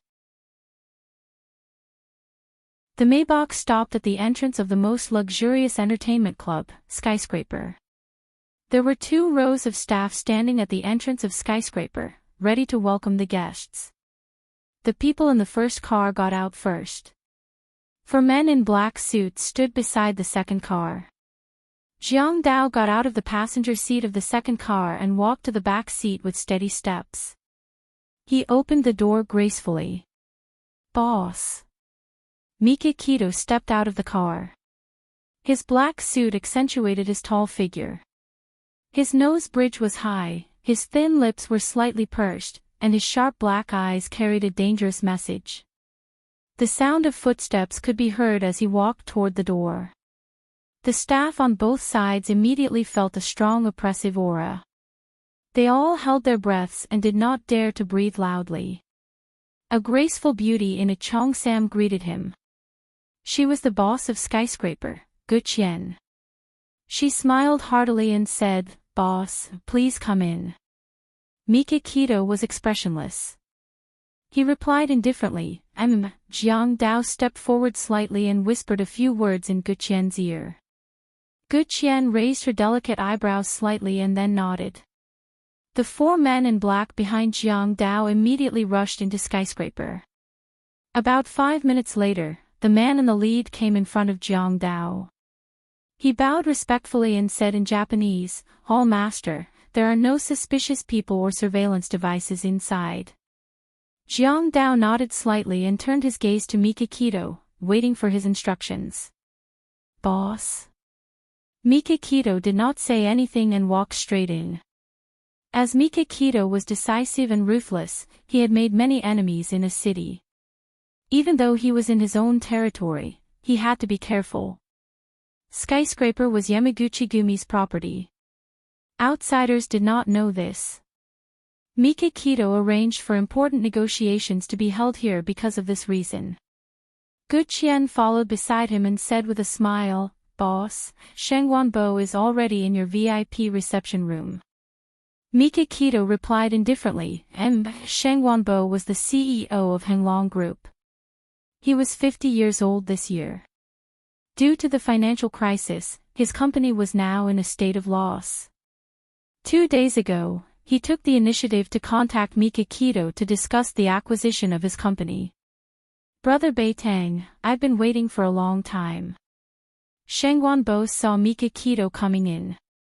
He stood up with a smile and stretched out his hands to greet him. "Sorry to keep you waiting." Mikakito shook his hand politely. Sheng Wanbo smiled and said, "I've already prepared the contract. Brother Beitang, take a look and see if there are any problems. If there are no problems, we can sign the contract today." Mikakito raised his hand and said indifferently, "Let's not talk about the contract in a hurry. I think the issue of the price still needs to be discussed." Sheng Wanbo was stunned. "Didn't we already set a purchase price of 1 billion? Mikakito's gaze fell on him. His deep black eyes were like a black hole, as if they were going to suck everything in.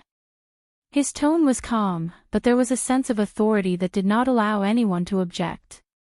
"The agreed price of 1 billion is only for enterprises that can operate normally.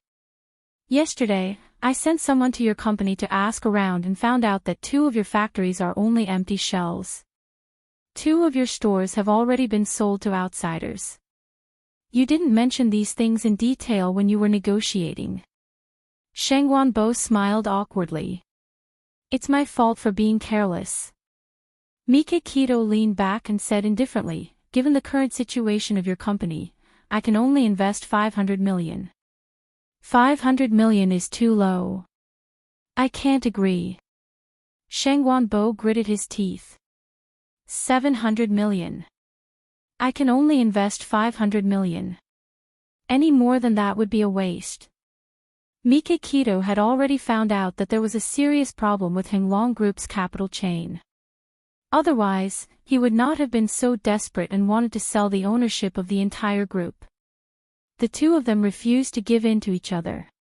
Sheng Wanbo's expression turned ugly when the negotiation failed. He gritted his teeth and said, "I have to go back and discuss this with the board of directors. 3 days.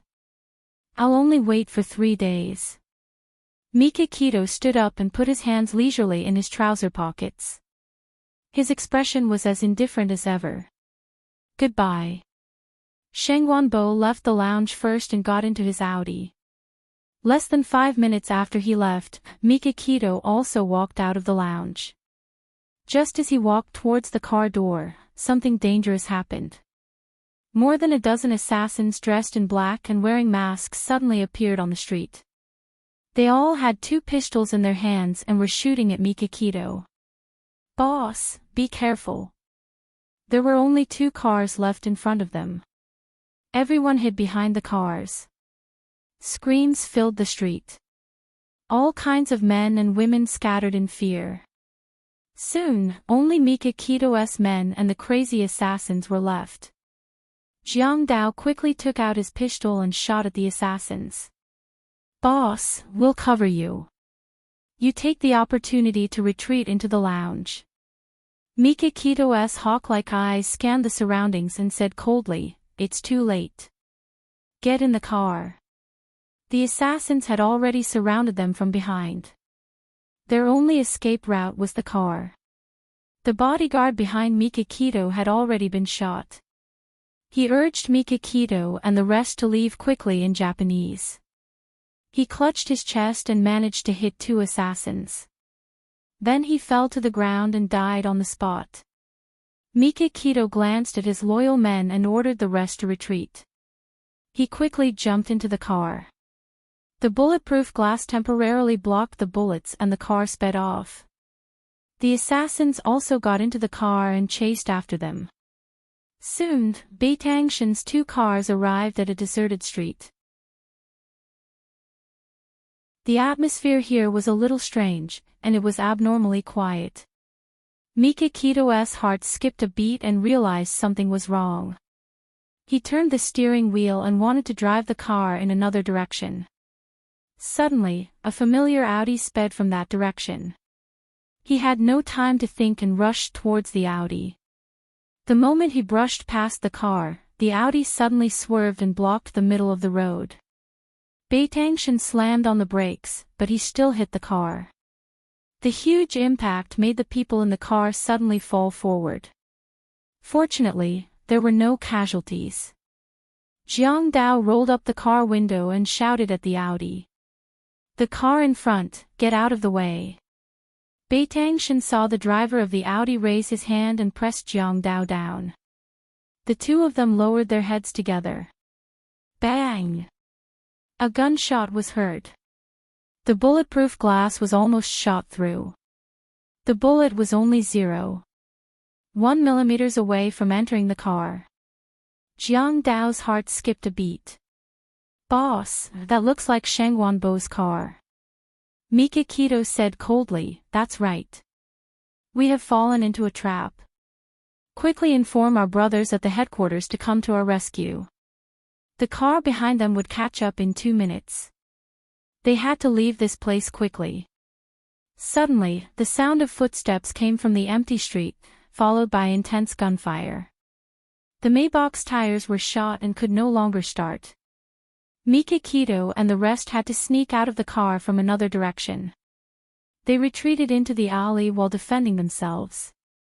From the gunfire, there were at least 15 people on the other side. On their side, there were only 5 survivors. There was a huge disparity in strength between the 2 sides. It was only a matter of time before they could not defend themselves. Suzaku did not expect to receive Jiang Dao's distress signal at this time. Moreover, the location of the incident was very close to where she was now. Attention, Shinwu 799.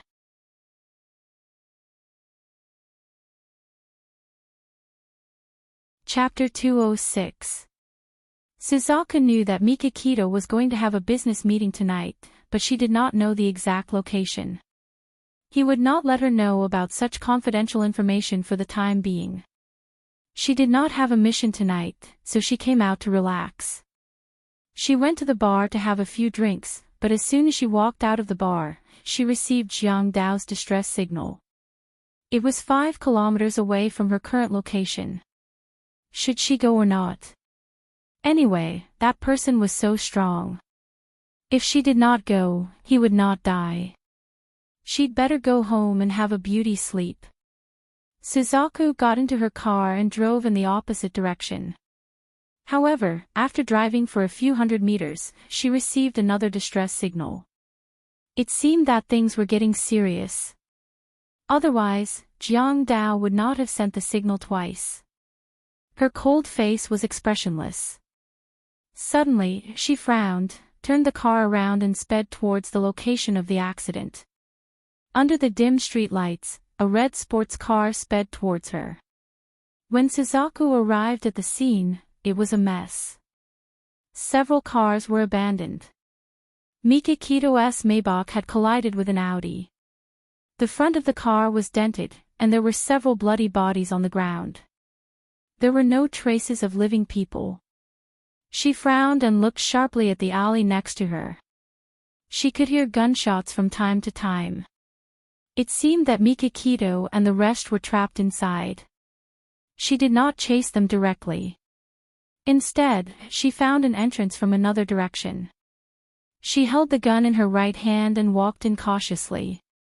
It was dark here, and there was a strong stench from the garbage.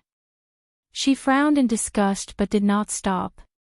Suddenly, she kicked something and a hand grabbed her ankle. She glanced at the person at her feet coldly and aimed her gun at him. Cough, cough. It's me. The man lying on the ground lowered his voice and gasped for breath. Suzaku, the boss is in front. Go and help him. It was Jiang Dao. It sounded like he was seriously injured. Suzaku put away her gun and dragged him behind the garbage. Stay here and don't move. Suzaku walked in the alley step by step under the faint starlight. Suddenly, she heard footsteps. She quickly squatted down and hid behind a pile of garbage. Two people's voices came from the direction she came from. As the alley was very quiet, their voices were particularly clear. Did you find him? Not yet. Continue. Damn it. Jiang Dao was only 10 meters away from where they were talking. If they went a little further, they would find him. Vermilion Bird frowned and raised her pistol, intending to get rid of the two first. She placed her finger on the trigger and aimed at the target. Just as she was about to pull the trigger, a hand suddenly covered her mouth. The thick smell of blood and the unique scent of a man rushed into her nose. A low and weak voice sounded in her ear. Don't act rashly. Seeing that it was Beitang Xin, she was pleasantly surprised. The sound of a gunshot would definitely attract other killers. But if she didn't shoot, Jiang Dao would be discovered. A hand slid towards her calf. His palm was sticky and might be bloodstains. Suzaku didn't know what he wanted to do. She frowned and was about to make a move. Unexpectedly, his hand pulled out the dagger she had hidden in her leather boot. He put the dagger in her hand and replaced the gun. He lowered his voice and said, "You're in charge of the one on the left." She nodded slightly. He took his hand away from her mouth. The two of them walked side by side and got closer to Jiang Dao.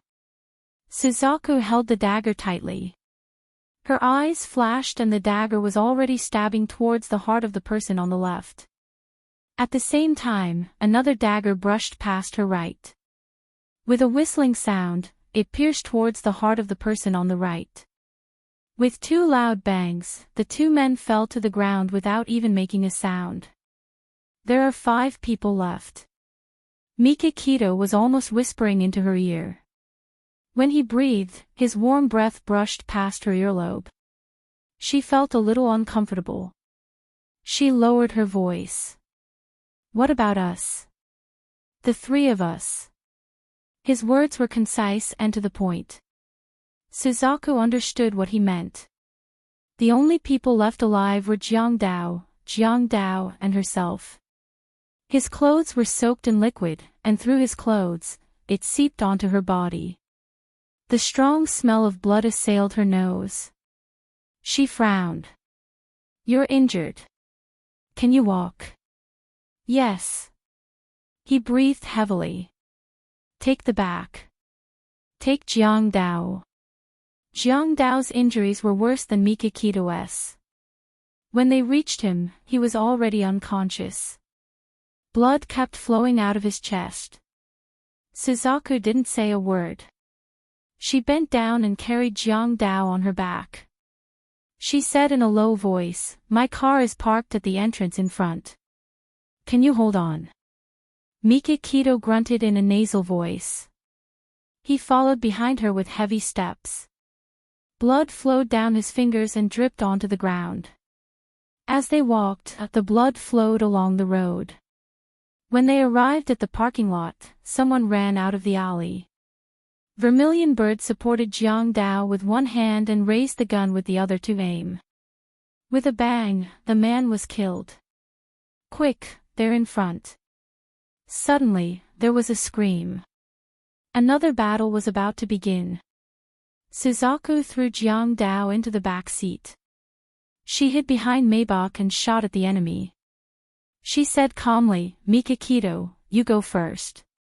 Mikakito's gun had run out of bullets. He took the gun out of Jiang Dao's arms and said coldly, "I'll never leave a woman behind and run for my life." At this moment, 2 cars sped towards them. As they drove, the people inside fired at the killers. Their men had arrived. Their firepower was reversed, and they quickly eliminated the remaining 4 assassins. One of Mikakito's men rushed over and supported him. "Boss, are you okay?" "I'm fine."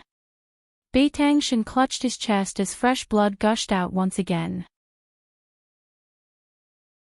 He whispered a few words to his subordinates before his breathing became heavy as if he was about to suffocate.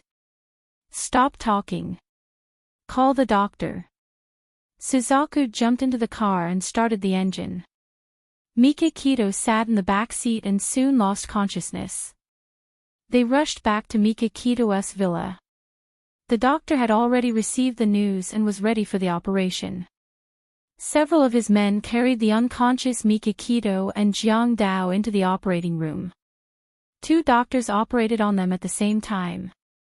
2 hours later, the operation was over. The doctor said that the operation was a success. Mikakito and Jiang Dao were out of danger. Jiang Dao was shot 3 times. One of the bullets pierced his lung by 1 centimeter. Mikakito was shot twice. His chest and back were injured. Fortunately, his vital organs were not injured. After the operation, Suzaku did not need to stay. She greeted him coldly and was about to leave when one of his men ran over and said, "Suzaku, boss is awake. He has something to tell you." Suzaku raised her eyebrows. This man was really strong. He woke up so quickly even though he was severely injured. Mikakito was lying on the bed. His face was pale, but it did not affect his handsomeness. His eyes were as sharp and gloomy as usual. He had a high nose bridge and was as handsome as a god. When he saw her enter, his thin lips moved and his voice was hoarse. "Thank you for today." Suzaku did not expect him to thank her.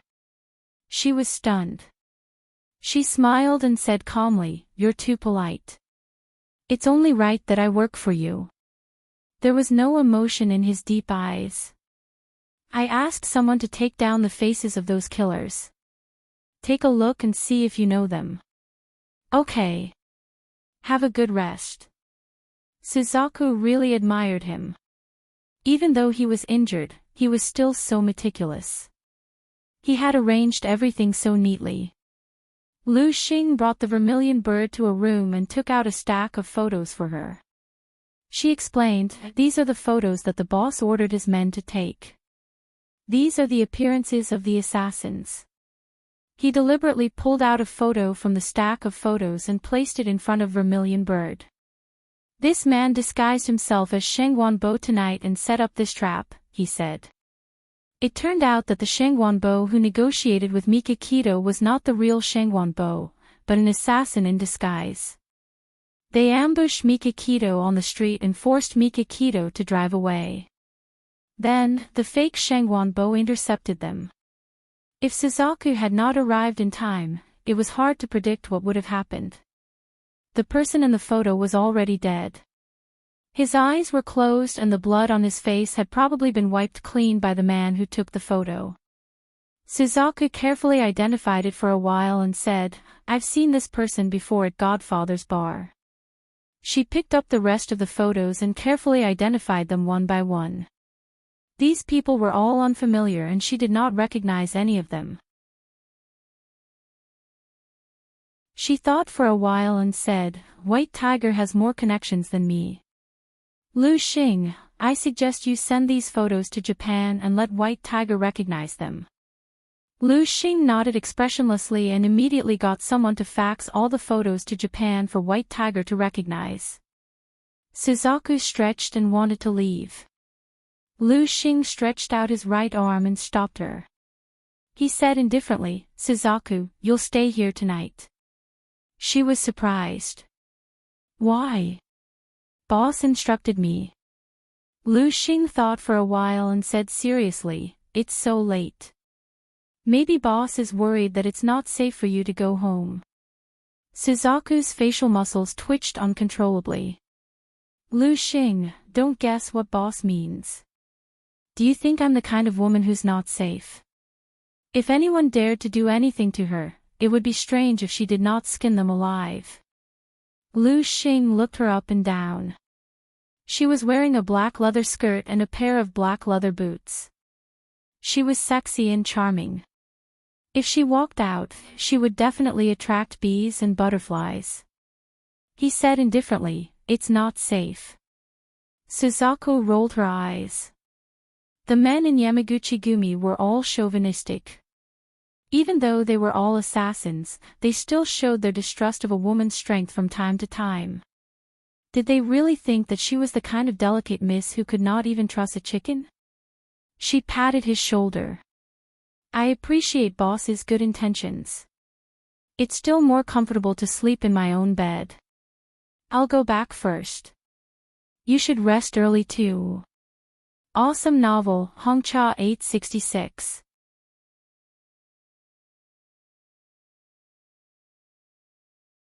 Chapter 207.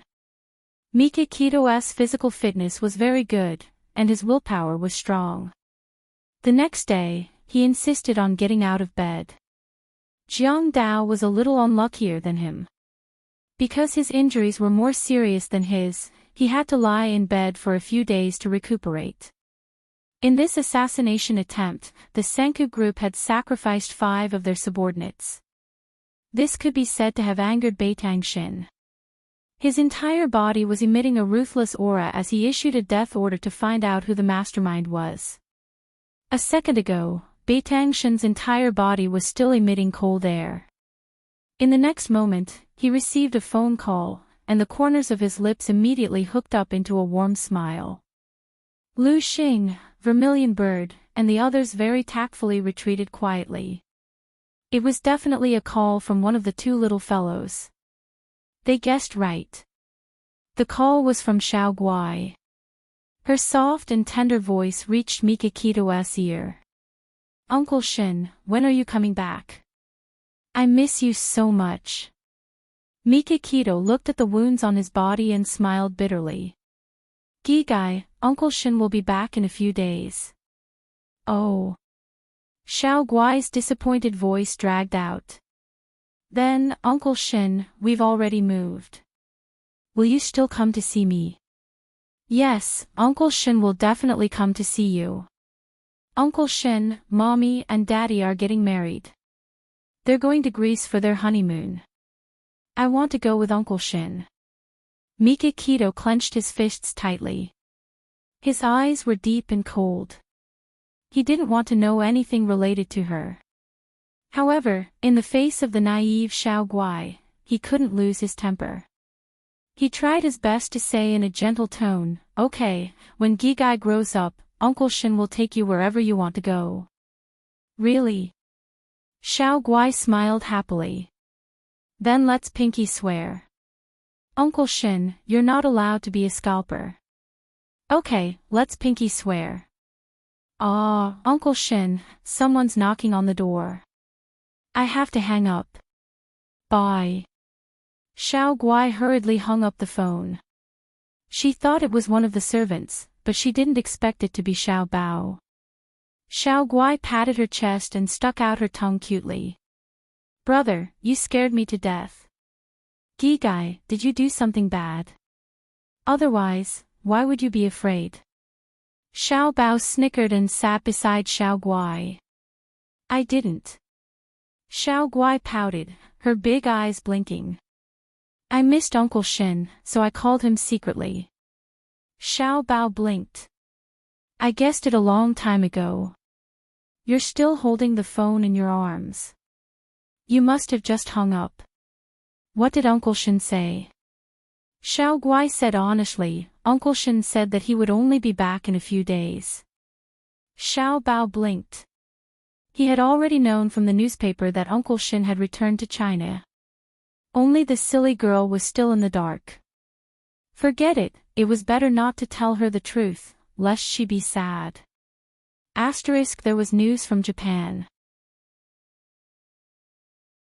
After White Tiger identified the photo, he confirmed that the man who had disguised himself as Sheng Wanbo was a killer who had a good relationship with his godfather. His nickname was Scorpion. As for the other dozen or so people, the White Tiger recognized two of them. They had both made deals with his godfather before. Suzaku's eyes darkened. It seems that this case was handled by his godfather. The employer paid a high price to arrange so many killers to complete the task at once. Mika Kito glanced at her coldly with displeasure. He was about to be hacked to death, but she cared about how much the employer paid. Suzaku naturally felt the murderous aura from him. She smiled and said lightly, Boss, how many people know that you had a business deal with Sheng Wanbo in Earthly Paradise? Mika Kito also thought of this. From his point of view, only Jiang Dao, as his assistant, knew who he was doing business with and where. He would never betray him. Then, if the news was leaked, the problem must be with Sheng Wanbo. Suzaku, contact Sheng Wanbo. I want to meet him as soon as possible. Now that Jiang Dao was injured and recuperating, Suzaku had temporarily replaced Jiang Dao and was promoted to his assistant. Suzaku glanced at the injuries on his body and said lightly, the doctor asked you to rest quietly. He frowned. I know my own body. I don't need to rest quietly. Okay then, I said too much. She shrugged with an indifferent expression. Suzaku went out and dialed the number of Sheng Wanbo's secretary. When she heard that Mika Kito wanted to meet their president, the secretary apologized profusely and said that their president did not come to the office this morning. Then she gave Suzaku a cell phone number and said that it was Sheng Wanbo's private number. Suzaku then called Sheng Wanbo's cell phone. The phone rang for a long time, but no one answered. Finally, the call was transferred to the landline of Sheng Wanbo's main residence. The servant said that their master had not come home since yesterday and that their wife had called the police. Suzaku frowned and reported Sheng Wanbo's situation to Mika Kito. Something must have happened to Sheng Wanbo. Mika Kito's slender fingers tapped on the table and analyzed calmly. The Audi that the killer drove here is Sheng Wanbo's car. It's very likely that he kidnapped Sheng Wanbo. It's said that the police haven't found Sheng Wanbo's whereabouts yet. I'm guessing that he has been killed. Mika Kito said in a low voice, the other party thinks that we won't be able to find any clues once Sheng Wanbo is dead. Then they underestimate me, Mika Kito. Suzaku, send someone to investigate the people who have been in contact with Sheng Wanbo these 2 days. Understood. In the afternoon, news came from the police station that Sheng Wanbo's body had been fished out of the river. There were strangulation marks on his neck, and he had died of suffocation. The time of death was estimated to be between 7 and 9 o'clock last night. This was the time when Sheng Wanbo drove to Earthly Paradise. It seemed that the killer had already known the time and place of the negotiation between Sheng Wanbo and Mika Kito, and had killed Sheng Wanbo on his way to the negotiation. After dumping his body, the killer had disguised himself as Sheng Wanbo and lured Mika Kito into a trap. Suzaku took advantage of her advantage as a woman and pretended to be a policewoman. She went to Sheng Wanbo's house to investigate the situation and try to find out information related to the killer. Suzaku pushed the flat glasses on the bridge of her nose and said seriously, Mrs. Shengwan, Please carefully recall who Mr. Shangwan had a feud with when he was alive. Mrs. Shangwan covered her mouth and sobbed. My husband had offended many people in the business world when he was alive, but those people didn't have to kill my husband over such a trivial matter, did they? Mrs. Shangwan, we can't let go of any clues. Please cooperate with us to find the real killer as soon as possible and comfort Mr. Shangwan's soul in heaven. Mrs. Shangwan stopped sobbing and carefully recalled more than a dozen names, all of which were people who had disputes with Shangwan. Bo Suzaku asked, Mrs. Shangwan, did Mr. Shangwan do anything special in the past few days? Mrs. Shangwan thought carefully and said, my husband has been in a bad mood for the past 2 months because of the company's asset crisis. About 3 or 4 days ago, he suddenly came home in high spirits, saying that he had found a way to solve the company's crisis. Zhu Kei secretly speculated in her heart. 3 or 4 days ago, Shangwan Bo took the initiative to contact Beitang Shen and proposed to sell Henglong Group. Did he say what the solution was? Mrs. Shangwan shook her head. He rarely tells me about the company, but that night, I heard him talking to someone on the phone in the study. It seemed that he wanted to cooperate with the Boao Group, but I didn't hear the details clearly. Suzaku asked a few more questions and then got a copy of Shangwan Bo's call records from the phone company. After careful comparison, Mrs. Shangwan pointed out a time point. Suzaku checked the phone number of the call with Shangwan Bo at that time and finally found that the owner of this phone number was Shangwan Ao. Shangwan Ao is Shangwan Bo's younger brother. He's also the second young master of the Shangwan family who isn't well liked. It said that he was the son of Master Shangwan and a bar girl.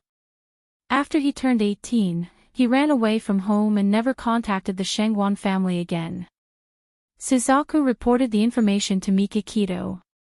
The night before Shangwan Bo decided to sell Henglong Group, he talked to Shangwan Ao on the phone in the study. I suspect that Shangwan Ao suggested him to do so. According to Mrs. Shangwan, Shangwan Bo had been worried about it for a month or 2. How could it be so coincidental that after Shangwan Bo came up with a solution, he called Shangwan Ao, whom he had not contacted for decades, and the two of them happily discussed the details of the cooperation plan. Suzaku continued, I checked Master Shangwan's will. The will said that all the shares of Henglong Group will be inherited by Shangwan Bo. If something happens to Shangwan Bo, then Shangwan Ao will inherit it. So, Shangwan Ao also has a motive. Mika Kito's deep eyes stared at her without blinking. You suspect that Shangwan Ao killed 2 birds with 1 stone.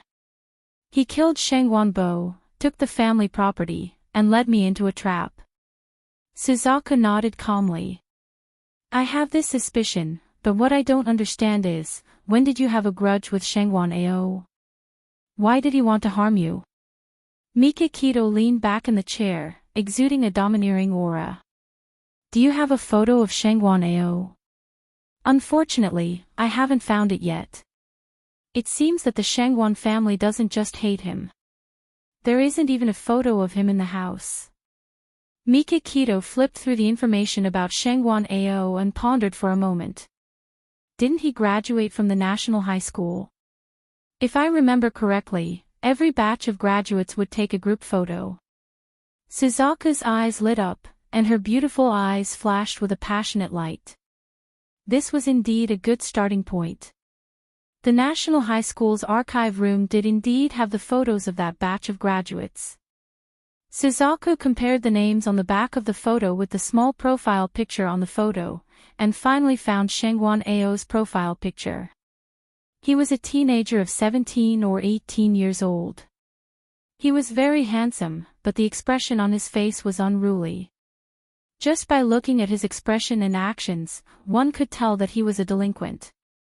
I don't know this person. Mika Kito only took one look at the photo of Shangwan Ao when he was young, and she was sure that she had never seen him before, let alone have a grudge with him. Awesome novel, Shinwu 799.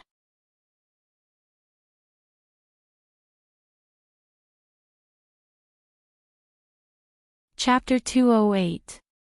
Suzaku thought for a while and said, "Why don't I post this photo online and ask my friends to identify him? Be careful not to alert the enemy. I'll find some trustworthy people. I'll leave this matter to you. Report to me if there's any progress." Ever since the assassination, Mikakito's attitude towards her had become kinder. Moreover, she had done a good job in this investigation, so his trust in her had increased. Understood. Suzaku nodded and turned to walk to the door. Mikakito's voice came from behind. "Suzaku, release the news that I'm seriously injured and still in the emergency room. Are you sure you want to use yourself as bait?" Suzaku raised her eyebrows. She knew that he wanted to release the news to lure out the person who wanted to kill him. Since the other party wanted to kill him, if he was seriously injured and not dead, the other party would most likely attack again. Mikakito said indifferently, "How can you catch a tiger cub without entering the tiger's den? Not only will I release the news, but I'll also make it seem like I'm in the emergency room in the hospital and relax the security of the hospital. Are you sure the other party will attack again?" Suzaku crossed her arms. "I'm not sure, but if I want to kill someone, I'll definitely have a backup plan." He was only speculating from his perspective. "Okay, I'll arrange it."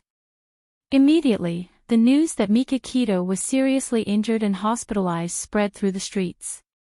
However, it was not reported how he was injured or which hospital he was in. Xiaodong also knew that Mikakito was injured and was very worried. She wanted to see him, but she didn't know which hospital he was in, so she could only call Jiang Dao. Jiang Dao glanced at Mikakito, who was lying on the hospital bed pretending to be seriously injured. His handsome face was as cold as the Antarctic iceberg. Under the old man's cold gaze, he could only say against his will, "Miss Xia, our boss doesn't want to see you for the time being." Xia Dong bit her lip. I just want to know if he's seriously injured." Jiang Dao glanced at his boss again. Under his boss's gaze, he replied, "Boss is seriously injured. He's already unconscious. However, his life is not in danger." Xia Dong's heart skipped a beat, and she said nervously, "Jiang Dao, please tell me which hospital he's staying in. Since he's unconscious now, he definitely won't know that I went to see him. As long as you don't tell him, he won't know. Jiang Dao, just tell me. What should he do? What a headache." Jiang Dao looked at Mikakito questioningly. Mikakito had set this trap to lure the people who wanted to harm him. What if Xia Dong also came and got into an accident? He shook his head resolutely.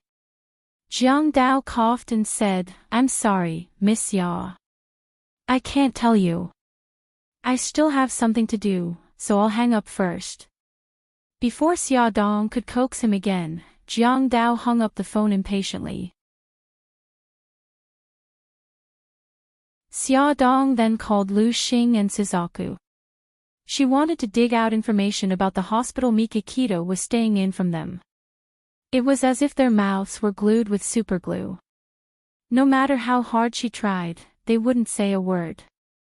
In the end, she could only give up. Her heart was filled with worry. It was difficult for Xia Dong to find out which hospital Mikakito was staying in.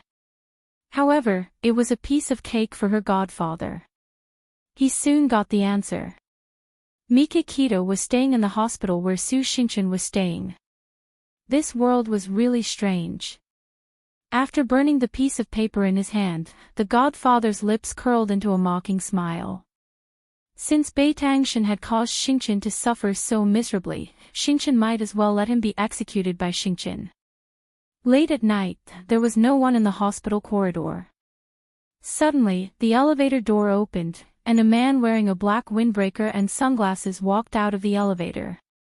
His crisp footsteps left an empty echo in the corridor. He stopped at the door of the VIP ward. His right hand, which was wearing a black glove, held the doorknob. He slowly opened the door and walked into the ward. At the same time, in a monitoring room, a handsome young man with dyed blonde hair was staring intently at the monitor screen. Seeing the black-clothed man appear and enter Su Xingchen's room, he immediately woke up his companion who was lying on the side. Gang Zi, quickly take a look. Could this man be Godfather? Gangzi was still in a daze.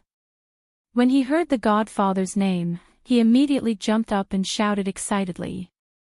What? Godfather? That bastard finally appeared. The blonde guy was also very excited. That's right. Brother who asked us to monitor Su Xingchen's ward so that we can catch the Godfather. We have been monitoring him for a few days. He finally appeared. Gangzi patted his head. Don't get too excited.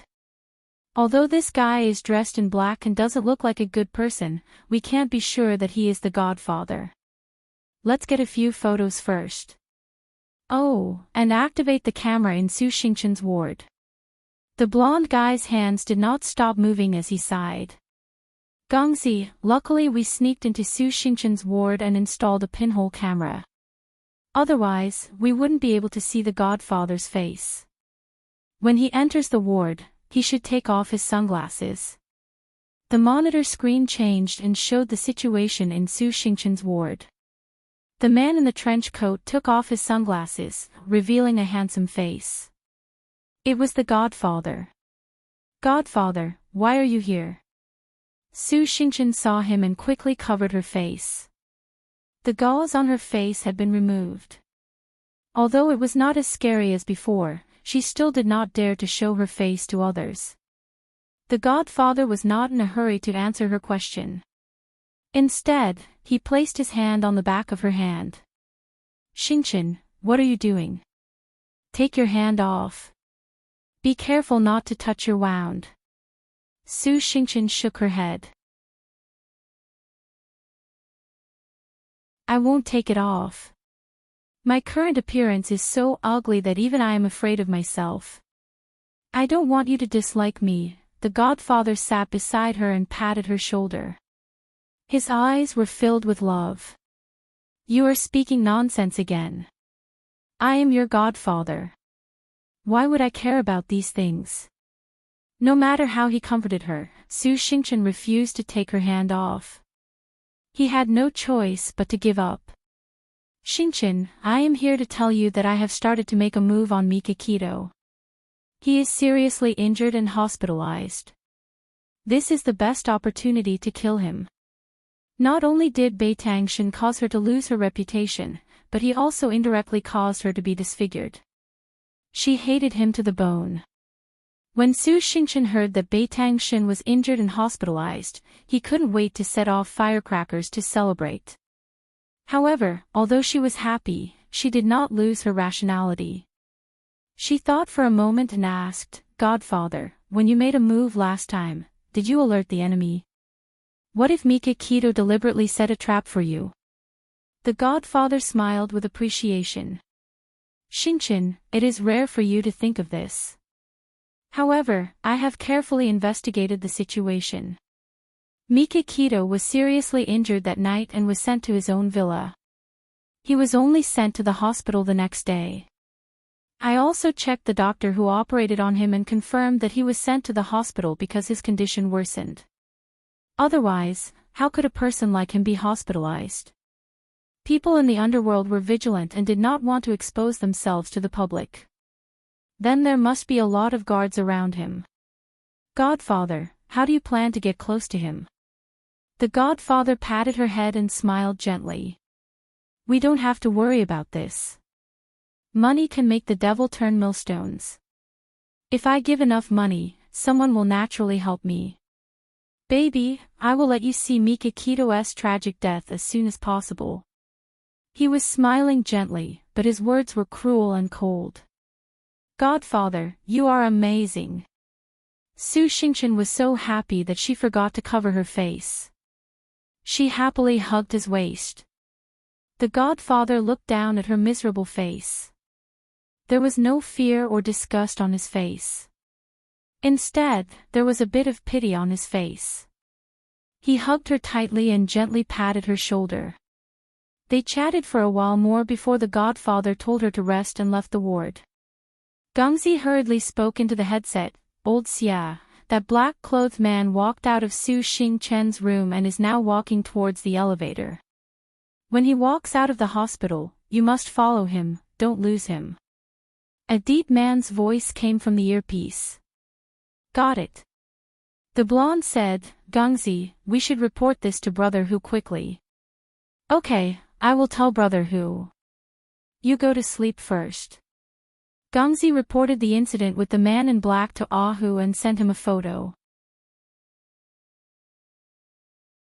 10 minutes later, Bailey Han, who was sleeping comfortably with Xia Dong in his arms, was woken up by Ah Hu's call. He glanced at Xia Dong, who was curled up in a ball, quietly got up, and walked to the balcony to answer the call. When he ended the call and returned to the room, Xia Dong sat in the middle of the bed with her hands hugging her knees. She was at a loss as tears streamed down her face. Her eyes were sad and lost, like a puppy that had been abandoned by its owner. Bailey Han's heart ached. He went forward and hugged her tightly. He kissed her hair and said gently, Honey, what's wrong? Did you have a nightmare?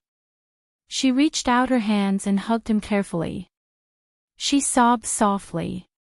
I dreamt that you were gone. When I woke up, I realized that you were really gone. I was so sad. I thought you didn't want me anymore. Bailey Han's chest ached. He gently kissed the tears on her face and said softly, Silly, why would I not want you anymore? I just went out to answer the call. I was afraid that I would wake you up. Her panicked heart gradually calmed down. She lowered her head in embarrassment and avoided his burning gaze. She said softly, I had a nightmare. That's why I cried. His cute wife was shy. Bailey Han kissed her red ear and chuckled. I know. Honey, I'm very happy. He was very happy. She was just like him, afraid of losing each other. Xia Dong felt that his laughter carried a hint of smugness. She snorted softly and turned her head away awkwardly, ignoring him. Bailey Han finally knew where Xiao Bao and Xiao Yi's awkward personalities came from. He couldn't help but smile dotingly. He carried her to the bed and held her in his arms. His heart was filled with her. Welfare, Xinwu 799.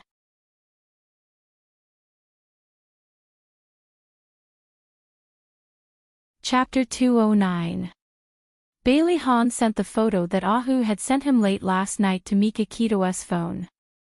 There was a line of text below it. He is Su Xingchen's godfather.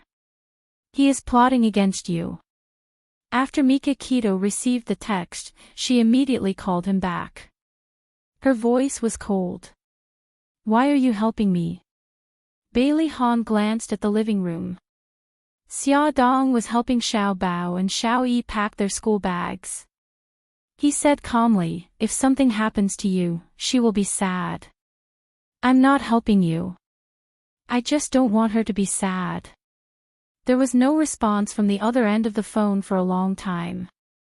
After a long time, Mika Kito's deep voice came through.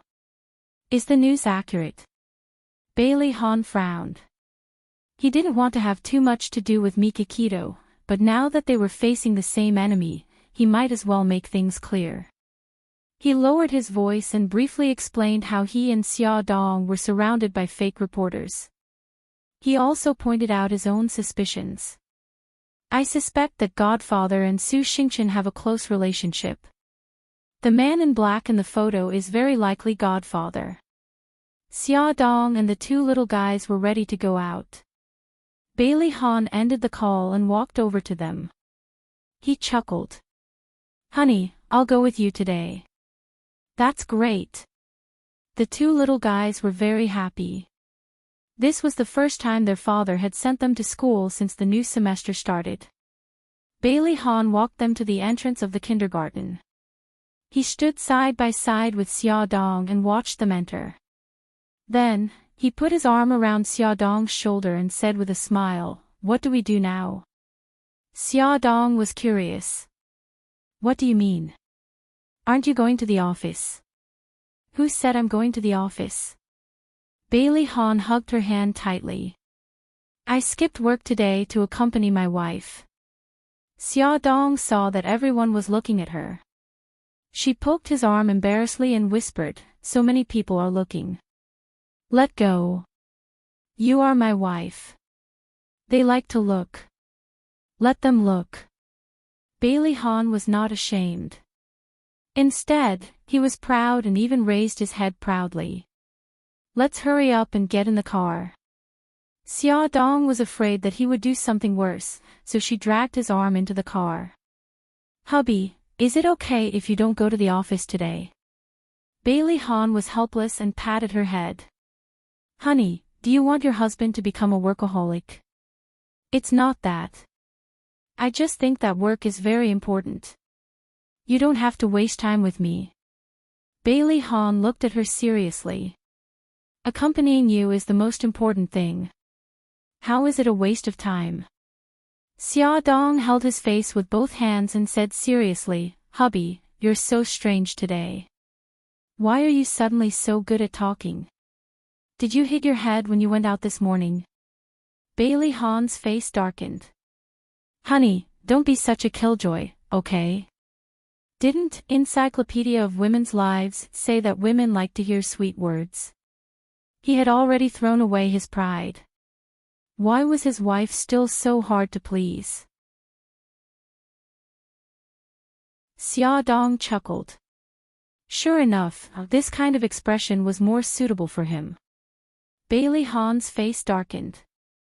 Xiaodong did not expect Bailey Han to bring her to Anson's office. Before entering, she grabbed his arm and whispered, "Why are we here? Is there a banquet event to attend?" He smiled mysteriously. "You'll know the answer soon." Seeing them appear, Anson's handsome face immediately broke into a smile. "Look at you two being so sweet. I'm so envious." Xiaodong was a little embarrassed. She wanted to pull her hand out of Bailey Han's arm, but he held it tightly. He said calmly, "Anson, have you prepared the things I asked you to prepare? They've been ready for a long time. We're just waiting for you to inspect them." Anson snapped his fingers, and his two assistants came out of the dressing room, each holding 2 wedding dresses. They unfolded the wedding dresses one by one and displayed them in front of Xiaodong. They smiled politely and said, "Mrs. Bailey, which one would you like to try first?" Xiaodong looked at the calm Bailey Han and then at the smiling Anson. She pointed at her nose and asked, "Did you prepare all these for me?" Anson winked and smiled. "That's right. Last time, when young master brought you to the press conference, he asked me to take your measurements. Then, he contacted a French designer to change the measurements of the wedding dress that had already been designed. What do you think? Are you touched?" Xiaodong keenly grasped another piece of information. "What do you mean by a wedding dress that was designed long ago?" Bailey Han suddenly emitted a cold aura. He stared at Anson with a murderous look in his sharp eyes. "I dare you to say it." Anson shrugged, revealing a fearful expression. "I'd better not say it, lest eldest young master gets angry out of humiliation and strikes me with his palm." Xiaodong looked at Bailey Han and suddenly stood in front of him. She raised her chin proudly and said righteously, "Anson, don't be afraid. Say it boldly. If Ah Han hits you, I'll block him for you." Anson raised his eyebrows provocatively at Bailey Han. Bailey Han glared back at him. Anson immediately looked scared. "I'd better not say it, all right, Ah Han. Don't scare Anson." Although Xiaodong couldn't see Bailey Han's expression behind her, she could imagine that he was threatening someone. Bailey Han's face darkened. This little fool. Could it be that she couldn't tell that Anson was deliberately toying with the two of them? She was actually speaking up for that bastard. He was so angry. Anson saw that the time was right and didn't dare to continue playing. If he really angered young master, he wouldn't have a good ending. He rubbed his chin and smiled mischievously. Mrs. Bailey, I actually started designing these wedding dresses after Ah Yun went to America. Xia Dong turned her head stiffly and stared at Bailey Han strangely. You didn't design these wedding dresses for Su Yunqian to wear, did you? Bailey Han was about to die from anger. His face was as dark as the bottom of a pot. He knocked her forehead in annoyance. What nonsense are you thinking? Of course these were designed for you. She harumphed. I don't believe it. Were you sure that I would marry you from that time? When Bailey Yun had just left the country, although he had confessed to her in a hazy manner, she had rejected him. How could he have come up with such a strange idea to pre-order the wedding dresses? Bailey Han's eyes swept across the room and chased away the irrelevant people. Then, under her relentless questioning, his old face turned slightly red again. He gritted his teeth to hide his embarrassment and announced domineeringly, I said before that I won't let go. Anyway, you'll be mine sooner or later. There's nothing wrong with designing the wedding dress in advance. It seemed that ever since they got married, she rarely saw him get angry out of embarrassment. She raised her eyebrows and deliberately provoked him. I still don't believe it. These wedding dresses must have been designed for Su Yunqian. Otherwise, why would you change the size? He held her shoulder with one hand and her abdomen with the other. His voice suddenly became gentle.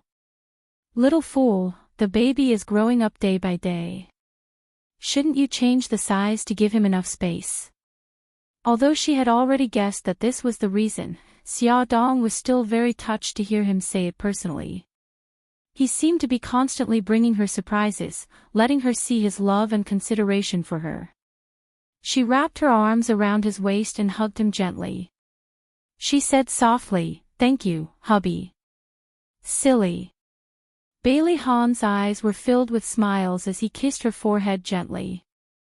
With the help of the two female assistants, Xia Dong tried on 2 sets of wedding dresses. After putting them on, she found that they were beautiful and fit her well, especially her abdomen. There was no sense of restraint. She couldn't make up her mind, so she asked Bailey Han to help her choose. Bailey Han pointed to one of the dresses and said, I choose this one. Xia Dong raised her eyebrows and smiled. I knew you would choose this one. Of the 2 wedding dresses, one was low-cut and backless, while the other was slightly more conservative. There was no doubt that Bailey Han had chosen the slightly more conservative one. Anson held his forehead and looked as if he couldn't bear to watch. Mrs. Bailey, you shouldn't have put the decision in Ah Han's hands. Xia Dong hugged Bailey Han's arm and smiled happily. It doesn't matter. Anyway, I've already decided to only wear conservative clothes outside in the future. She didn't want someone to get jealous and smell sour. Do you have to be like this? It's not nice to show off your love in front of a single person. Anson's face was full of tears. He was being bullied by this couple. Bailey Han completely ignored him. He held Xia Dong's waist with one hand and asked about her well-being, afraid that she would be tired. That meticulous and considerate appearance of a good husband instantly killed the 2 assistants. They couldn't help but place their hands on their chests, and their eyes were full of hearts. If she were to marry, she would marry a good husband like Bailey Han. After ordering the wedding dress, Bailey Han drove Xia Dong to the entrance of the cinema. The luxury car drove into the parking lot below the cinema, attracting a lot of attention. Bailey Han wanted to book a couple seat in the private room, but Xia Dong didn't agree. Watching a movie was like watching a big theater. If the 2 of them were to watch a movie in a small private room, they might as well go home and watch a home theater. The facilities were more comfortable than a cinema.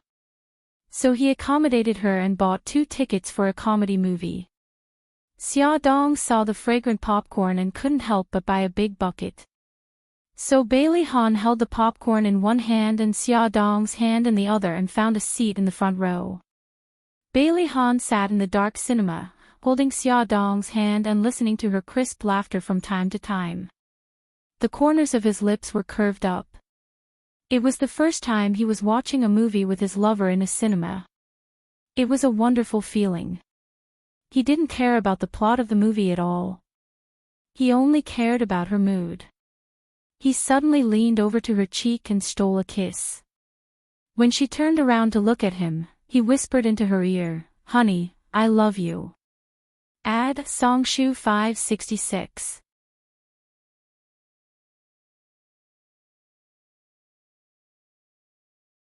Chapter 210. She glanced around guiltily. Seeing that everyone else was focused on the movie, she secretly kissed him on the lips and whispered, "Hubby, I love you too." He nibbled on her ear and chuckled. "Right now, we're like students who are dating behind their parents' backs. Now that you mention it, it seems like we haven't been in a relationship before we got married. It's all your fault." Xia Dong pinched his arm to express her dissatisfaction. "Dating, getting married, and having children. We're just reversing the order of normal people." He wasn't ashamed of it. Instead, he was proud of it. He raised his eyebrows proudly. "We'll get married first, then date. I can give you any kind of dating method you want." "Whoa, you make it sound so good." Xia Dong's attention was no longer on the movie. She started whispering to him in the movie theater. "Then when I get home tonight, I'll write a complete dating plan. You have to show me the ways of dating in the book." "Okay, I'll listen to you." Ahem. The people in the front row couldn't help but cough. It was true that the couple in the back row was very sweet, but it was their fault for showing off their sweetness in a public place like the movie theater. Xia Dong's cheeks were burning. She whispered, "Sorry." Then, she glared at Bailey Han. That guy actually had a calm expression on his face. It was as if he wasn't the one who did something as uncultured as whispering in the movie theater. As the wedding approached, Bailey Han and Xia Dong's relationship grew closer. Although Xia Dong didn't write a complete dating plan, he still used all the romantic cells in his body to give her a new dating experience from time to time. For example, he would give her a red rose with dew on it the moment she opened her eyes in the morning. He would ride his bicycle on a windy evening to watch the sunset on the boulevard. He would call her suddenly at work to tell her that he missed her very much, even though they had just parted ways in the morning. She was very curious and asked him why he suddenly became so romantic. He said, "Wifey, it's because I'm learning to love you better." He hadn't read those books for nothing. He loved her, and it wasn't just for show. He wanted to give her happiness. Xia Dong felt that she was very happy. However, she did not forget that there was a foreign object in his brain that could shatter their happiness at any time. There was always a corner of her heart that was filled with worry.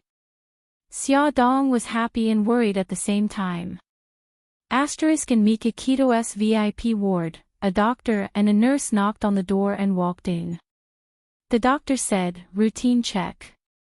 Lu Xing, who was guarding the ward, nodded expressionlessly. The head of the person on the hospital bed was wrapped in gauze. His eyes were closed, and an oxygen tube was inserted into his nose. He was lying in a pile of instruments. The doctor carefully examined the patient's injuries while the nurse held a fountain pen in her hand and carefully recorded the situation. Suddenly, there was a knock on the door of the ward. Lu Xing went forward to open the door. Unexpectedly, there was a sudden pain in the back of his neck and his head was dizzy. He forced himself to turn around and saw that the beautiful nurse was pointing the fountain pen in her hand at his direction. He was shocked. That wasn't a fountain pen at all, but a hidden weapon that could shoot extremely thin silver needles. They are assassins. He gritted his teeth and strode forward. He wanted to fight them, but another silver needle shot out. His body was completely limp, and he had no strength to dodge it. The silver needle pierced his chest, and the strong dizziness made him unable to support himself. He fell to the ground with a thud. The male assassin said in a low voice, "Go and open the door." "Okay." The female assassin turned to open the door. Outside the door was the person who was waiting for them. The male assassin took out a syringe from his trouser pocket. There was a high concentration of potassium chloride in the syringe. In less than a minute, the person's heart would stop beating. He bent down and the syringe was getting closer and closer to Mikakito's arm. The door opened, and before the female assassin could see the person outside the door clearly, a swift and heavy punch came towards her. She reflexively dodged. Everything happened too fast, and the male assassin had no time to care about his companions. He made up his mind and injected the syringe into Mikakito's arm. In a split second, Mikakito opened her eyes and reached out to grab the male assassin's arm. Her cold eyes sent chills down his spine. The male assassin attacked with his other hand, but Mikakito dodged it easily. She tore off the oxygen tube on her nose, and they started fighting. At the same time, the female assassin was also fighting with the person outside the door.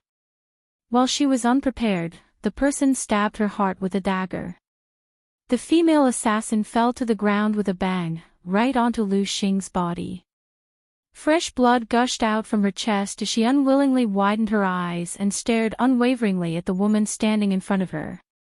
Trembling, she squeezed out a few words, "Vermilion bird, it's you. Since you know it's me, rest in peace." Suzaku pulled the female assassin off Lu Xing and pushed her to the side. Blood flowed everywhere. "You!" The female assassin glared at her furiously. Her body twitched rapidly, and she stopped breathing. Mikakito had also subdued the male assassin. Soon, two of his men rushed over and cleaned up the messy ward. They cleaned up all the bloodstains as though nothing had happened. Beitangshan had already changed out of his hospital gown and was wearing a black suit. The gauze on his head had also been removed and thrown into the trash can. His handsome face was cold. His eyes swept over the male killer who had been knocked unconscious by him and said coldly, "Take him back." "Yes." The two men got a wheelchair from somewhere and threw the assassin onto it. They covered his head and face with a blanket and pushed him out of the hospital. Suzaku glanced at Lu Xing, who was placed on the hospital bed. "What about him?" Mikakito said indifferently. "There can't be no patient in the ward. Make him look like me." Suzaku's mouth twitched. "Even if Lu Xing is bandaged and disguised, he won't be able to create so many wounds on your body." Mikakito was expressionless. "The doctor won't mind so much. Pretend I didn't say anything." Vermilion Bird obediently changed Lu Xing's appearance into Beitangshan's. She then wrapped a gauze around his head and inserted an oxygen tube into his nose, making all the necessary preparations. Poor Lu Xing. Not only did he sacrifice his own body as bait, but he was also knocked out by 2 anesthetic needles and had to pretend to be a patient. God bless him. Before Zhu Kei and Beitangshan left, Zhu Kei expressed her sympathy for Lu Xing in the depths of her heart. The corridor was quiet. Only their footsteps could be heard. Mikakito walked in front of them. His black suit accentuated his figure perfectly, and he exuded a domineering aura. Suzaku followed him into the elevator. There were only the two of them in the empty elevator. She looked straight ahead and said indifferently, "Will they attack again? Would Lu Xing, that unlucky guy, be caught by the Godfather's men again?" Mikakito also looked straight ahead and said indifferently, "There are still people secretly monitoring the hospital. What we need is a live witness." The male killer that they had kidnapped would be an important breakthrough for him to find out who was the mastermind. Suzaku followed Mikakito into the basement of his villa. She felt like she was reliving an old memory. Once, she was tied to the wall by Mikakito, just like that killer. She couldn't resist his methods and told him who was the mastermind. She wondered if this unlucky killer would confess. The killer was awakened by the cold water. His limbs were spread out and locked by the iron rings on the wall. He was stuck to the wall with his arms and legs spread out. He stared coldly at Mikakito. Under his hateful gaze, Beitangshan calmly sat on the chair and flipped through the information on the table. "You're called Ghost Hand, the number 2 killer in a city." Ghost Hand didn't respond. The corners of Beitangshan's lips curled up as his deep gaze landed on Ghost Hand. He leaned back comfortably and said in a calm voice, "Ghost Hand, you're a smart person. If you cooperate, I won't fuss over your offense this time." Ghost Hand believed that Mikakito was indeed extraordinary to be able to predict that the Godfather was going to kill him, set a trap to capture him, and find out his identity in such a short time. As a killer, credibility was important, but life was more important. Ghost Hand's eyes moved and he said slowly, "What do you want to know?" Mikakito took out 2 photos from the documents and handed them to Suzaku, indicating for her to show them to Ghost Hand. Suzaku took the photos and stood in front of Ghost Hand. She held 1 photo in each hand. One of the photos was Shengguan Ao's high school graduation photo when he was 17 years old, and the other was a photo of Su Xingchen's godfather sent by Bailey Han. Mikakito said indifferently, "I have done a biological comparison between these 2 photos, and the results show that the person in these 2 photos is the same person. You just have to tell me if the person who hired you to kill me is him." Ghost Hand looked carefully and said calmly, "Suzaku also knows the person who hired me to kill you. He is the Godfather. But none of us have seen the Godfather's true face." Mikakito's slender fingers tapped on the table, and her lips curved into a cruel and cold smile. "So, you are useless to me." There was a bloodthirsty glint in his eyes. Naturally, Ghost Hand caught it at a glance. He said calmly, "Although I have never seen Godfather's true face, I recognize his hands." Ghost Hand was given this title because he had a pair of dexterous hands. No lock in the world could stop him, and he had never met a safe that he could not open. His hands were dexterous, so it was easy for him to notice the hands of others.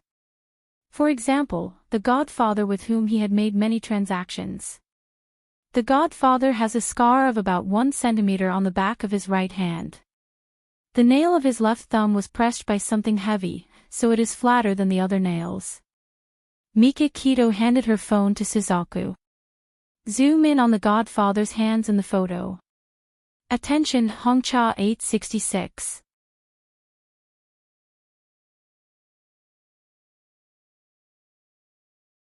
Chapter 211. Suzaku enlarged the picture of the Godfather's hand and projected it onto the screen. Ghost Hand looked at it carefully and said, "I'm sure that this man is the Godfather." Shengguan Ao was the Godfather. After many twists and turns, the Godfather's true identity was finally revealed. However, Mikakito was not happy at all. She waved her hand coldly and said, "Let him go." 2 men unlocked the iron shackles on Ghost Hand's hands and feet and put him down from the wall. Blindfold him and send him out. After the men got Ghost Hand out of the villa, Suzaku raised her eyebrows and said, "I thought you wouldn't let him go." Mikakito glanced at her and said, "There is a saying, lure the snake out of its hole." Ghost Hand had betrayed Shengguan Ao, so of course Shengguan Ao would not let him go. Just let the 2 of them fight. His cell phone suddenly rang. He glanced at the caller ID and saw that it was Bailey Han. Mikakito answered the call and said coldly, "What's up?" Bailey Han said calmly, "My men have found the Godfather's residence." Xie Gongzi Sr. and his men had followed the Godfather for several days and finally found the Godfather's home. Mikakito wrote down the address he gave. After a moment of silence, he said, "I found out the Godfather's true identity. His name is Shengguan Ao, and he is the younger brother of Shengguan Bo, the CEO of Henglong Group." I will protect Xia Xia. Bailey Han knew that he was telling him about this to raise his vigilance, so that Shengguan Ao would not hurt Xia Xia. Mikakito ended the call in silence. His body suddenly leaned against the chair like a towering mountain, and his whole body exuded an extremely oppressive aura. Suzaku quietly left the basement, leaving the whole space to him. She crossed her arms and leaned against the wall at the door lazily, waiting for his call. When she realized what was going on, she was shocked. When did she become so servile? Evening. Mikakito and Suzaku stood outside the Godfather's villa in their night suits. Hackers had already hacked the surveillance cameras in the villa and replaced them with fake information. Suzaku turned her head and looked at the tall man beside her. She frowned and tried to stop him for the last time. You're injured. Are you sure you want to do it yourself? This kind of injury won't kill me. In fact, when he moved, the wound would still hurt, but the grudge between him and his godfather had to be resolved by himself before he would be satisfied. Suzaku shrugged helplessly. Since you don't care about your own life, I don't need to stop you. Mikakito looked at her coldly. You're underestimating me. Why don't we have a bet to see who can kill more people? Just the two of us.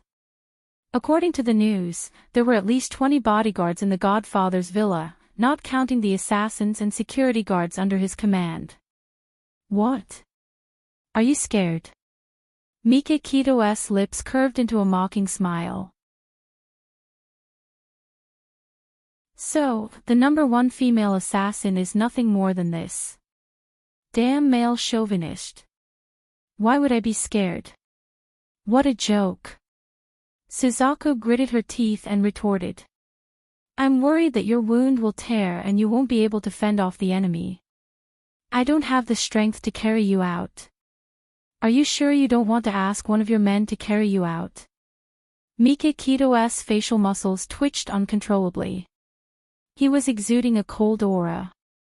The loser of the bet has to agree to one condition of the winner. Okay, deal. Suzaku high-fived him. The two of them were like cheetahs as they nimbly flipped over the 4-meter-tall wall. After landing lightly on the ground, the two of them quickly hid their figures and very tacitly, one in front and one behind, quietly lurked towards the villa under the night sky. Beitangshan walked in front. His eyes quickly glanced at the surveillance cameras in the surroundings, and then cast his gaze on the small attic opposite the garden. There was a surveillance point there, and a sentry was standing there. Vermilion Bird had also noticed it. She quickly observed and discovered that there was only one man in the attic. So, without waiting for Beitangshan to make a move, she took the initiative to pull out a silencer gun from her waist and aimed it at the man's forehead. She suddenly shot, and the man fell on the small attic with a plop. Vermilion Bird tilted her head to look at Beitangshan, only to see that the moment she killed someone, he had already moved to the front of the villa and grabbed the throat of a patrolling bodyguard with one hand. Under the dim light, his face was expressionless, but his eyes were cold. Lao Si, what happened? Someone heard the thud from the attic and shouted at the top of his lungs. Suzaku pounced on the man the moment he walked up to the attic. She covered his mouth with her left hand and aimed at his forehead with her right hand. She pulled the trigger. Blood spurted out. She nimbly avoided the blood and hooked his body with one leg. She slowly lowered him to the ground to prevent him from making a loud noise. Mikakito looked back at her. She raised her eyebrows and held up 2 fingers to indicate that she had killed 2 people. He stood motionless in the same place. Suddenly, like lightning, he pulled out a silencer and aimed in the direction of Vermilion Bird. Vermilion Bird's movement stiffened as she heard the sound of someone falling to the ground behind her. It turned out that she was proud of her achievement and did not notice that someone was approaching her. Under the light, she could clearly see the mocking smile on his face. She gritted her teeth in anger, but she could not do anything. She was too careless and almost lost her life.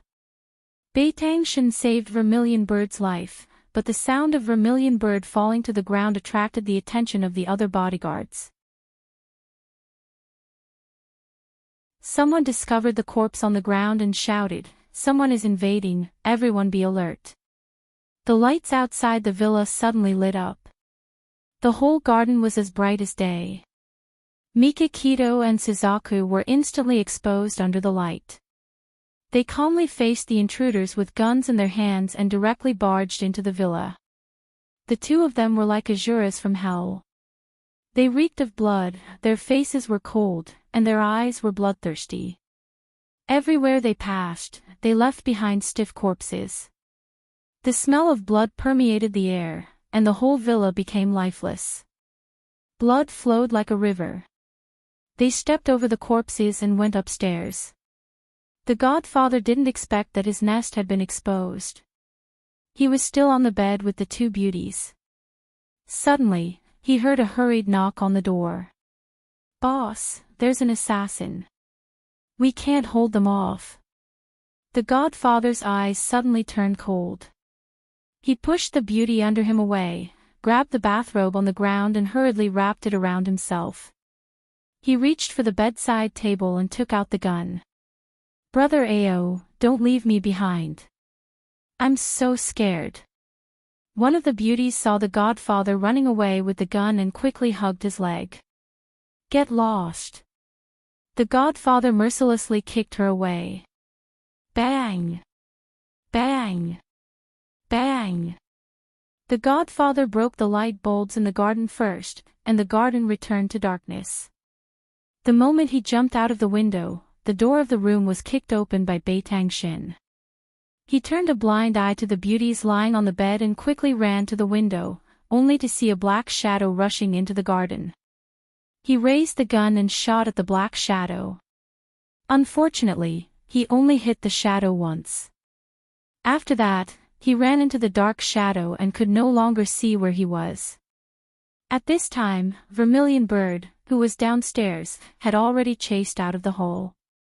From her position, she just happened to see her godfather jump into the pool under the rockery. She chased after him and fiercely shot at the pool until she ran out of bullets and could no longer pull the trigger. "How is it?" Mikakito jumped out of the window and ran to her side. Streams of blood came out of the pool, but the godfather's body did not turn up for a long time. He ran away. There must be a trap in the pool. Suzaku frowned. "I shot his leg. He can't run far." Mikakito said coldly, "Tell Lu Xing to go after Shangwan Ao." "Got it."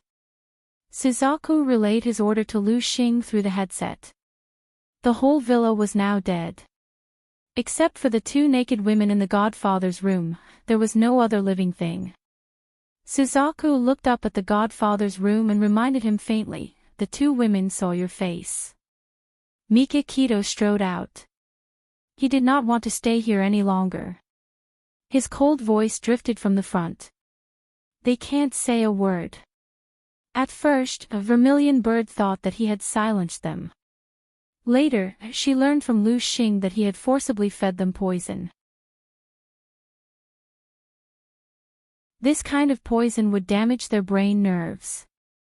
After 12 hours, they would become crazy, commonly known as mental patients. The two of them swaggered out of the villa. A Maybach was parked 100 meters away. Mikakito stood in front of the back door of the car. "You drive."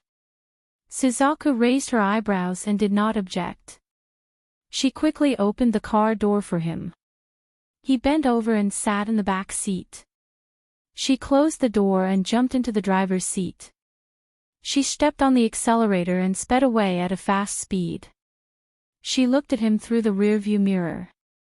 He was leaning against the seat with his eyes closed. His brows were slightly furrowed, as if he was enduring great pain. Her gaze moved down and landed on his chest. The black night suit seemed to have darkened, as if it had been drenched by water. She frowned, suspecting that the wound on his chest had torn open and blood was seeping out. She accelerated to the maximum speed.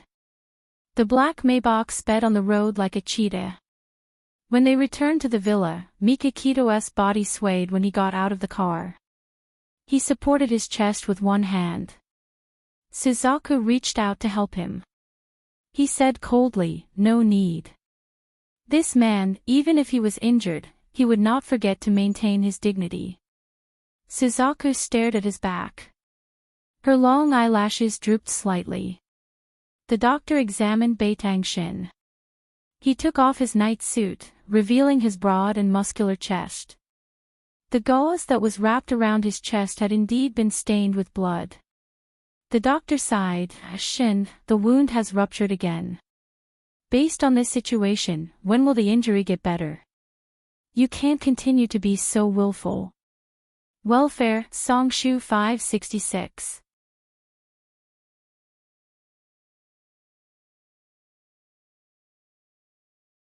Chapter 212. The doctor was Japanese and spoke in Japanese, so Suzaku could barely understand him. When she heard the word willful, she couldn't help but giggle. Mikakito looked up at her unhappily. She stood with her hands behind her back, puffed out her chest, and looked straight ahead with an expressionless face. It was as if the giggle didn't come from her. The doctor's name was Miyamoto Hanzo, and he was an old man in his 50s. He used to work for Mikakito's father, Hoitang Tsuruchi, for many years. He was a senior in the Yamaguchi-gumi, so he treated Mikakito as an uncle and niece. He didn't have too many scruples when he spoke. As he treated Mikakito's wound, he grumbled, "My medical skills are very good, but when I encounter an uncooperative patient, there's really nothing I can do." Suzaku's expressionless face gradually opened up a crack. Click. It twitched. Beitangshin furrowed his brows. He didn't expect that Tang Wulin would become more and more outrageous.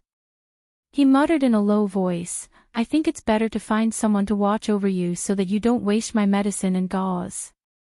Mikakito's frown deepened. "Uncle Hanzo, you're getting older. You're getting more and more naggy." Miyamoto Hanzo rebandaged his wound and glared at him. "If you weren't so willful, why would I be naggy?" He looked up at Suzaku, who was looking straight ahead. He smiled and said, "Suzaku, I'll leave Shin to you. At least let him rest in Gigai for 3 days." Suzaku's mouth twitched. "Uncle Miyamoto, are you sure you're talking to me?" "Of course it's you, Shao Quebec. Among the young people in the Yamaguchi-gumi, you're the only one who dares to shout at Shin." Miyamoto Hanzo took off his rubber gloves and patted Suzaku's shoulder with a smile. "So, I'll leave this difficult task to you." Although Miyamoto Hanzo was old, his strength was not weak. Suzaku was caught off guard and was slapped by him. The corner of her mouth twitched even more. "Uncle Miyamoto, are you sure you don't have a grudge against me?" She wanted her to go against Mikakito and make that domineering man listen to her. This was simply a dream. But wait. Suzaku's mind flashed. Back in Shangwan Ao's villa, she had a competition with Mikakito to see who could kill more people. "You still owe me a favor." Suzaku crossed her arms and stared at Mikakito. Mikakito frowned. Suzaku raised her eyebrows. "If you had killed those 2 women, you would have killed one more person than me. But you let them go, so you've lost. If you're willing to bet, you must be willing to accept defeat." "Why? Are you trying to go back on your word? Tell me your condition." Mikakito had almost forgotten that they had made a bet. "My condition is that you're not allowed to move around for the next 3 days, and you're not allowed to do anything dangerous." She smiled and said calmly, "It's best if you stay in bed and rest." Mikakito stared at her with her sharp eyes. She was suspicious. "I thought you would let me restore your freedom." She shrugged nonchalantly and patted Miyamoto Hanzo's shoulder. "Who asked Uncle Hanzo to be so naggy?" Miyamoto Hanzo didn't understand Chinese, but from their expressions, he could tell that Suzaku had convinced Mikakito. He grinned and said, I'll get going first. Shao Kei, you have to keep an eye on Oshin for me. Miyamoto Hanzo's short figure slipped away. Suzaku said calmly, you heard what Uncle Hanzo said. You're under my control for the next 3 days. You've got guts. Mikakito stared at her sharply. I'm not gutsy, but I have a good memory. I always remember that the loser has to obey the winner's conditions.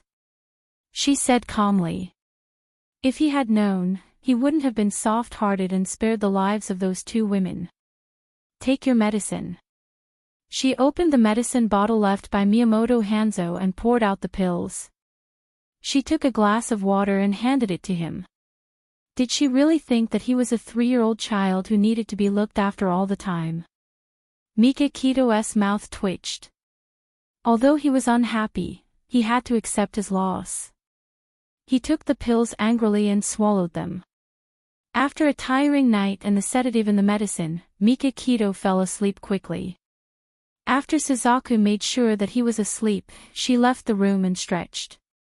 She was too lazy to go home, so she found a guest room to rest. The godfather was indeed a sly old fox. When Lu Xing and the others were following his orders, they did find a cleverly designed mechanism at the bottom of the pool. It was a stone door. After entering the stone door, they walked through a dark tunnel. When they climbed out, they were already in the river behind the villa. A speedboat was tied to a wooden pile by the river. But now, the speedboat was gone, and the bloodstains extended all the way here. It was obvious that the godfather had escaped on the speedboat. But even if he escaped, it was useless. Mikakito had issued an arrest warrant for him in the underworld.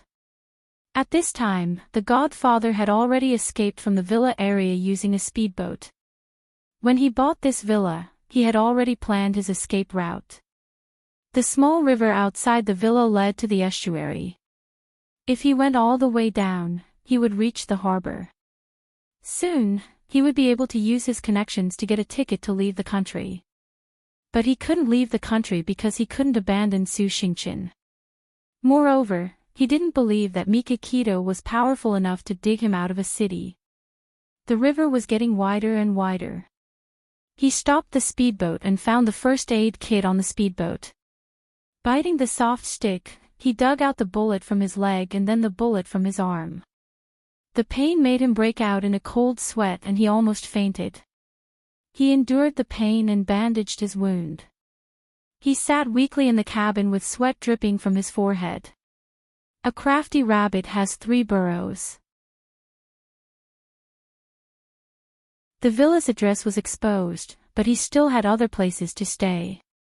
He made a call and asked one of his most trusted men to pick him up at the harbor. He then found a tea house near the harbor and dragged his injured leg to wait inside.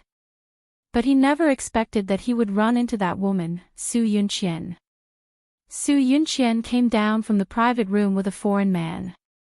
The foreign man was tall and handsome. He had a charming smile on his face as he hugged her waist. They were as intimate as a couple.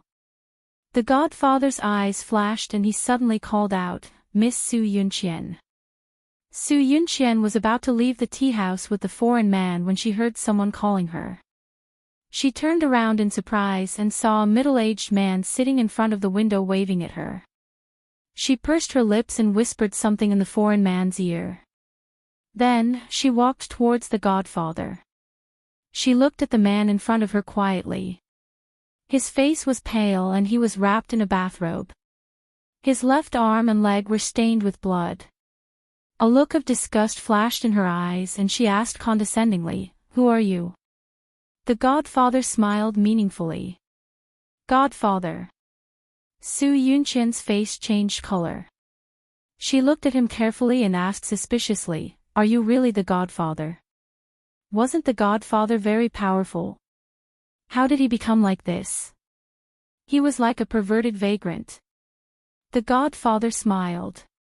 "The last time we talked on the phone, you gave me something. I haven't thanked you properly." "You don't have to say it. I believe you are." Su Yunqian knew that he was referring to the time when she gave him the drug sample. Naturally, she believed his identity. She said calmly, "How did you become like this?" The godfather smiled bitterly. "It's a long story. I want to talk to you." He looked up at the foreign man who was waiting for Su Yunqian at the entrance of the tea house. "Why don't you let your friend leave first?" Su Yunqian looked at him deeply.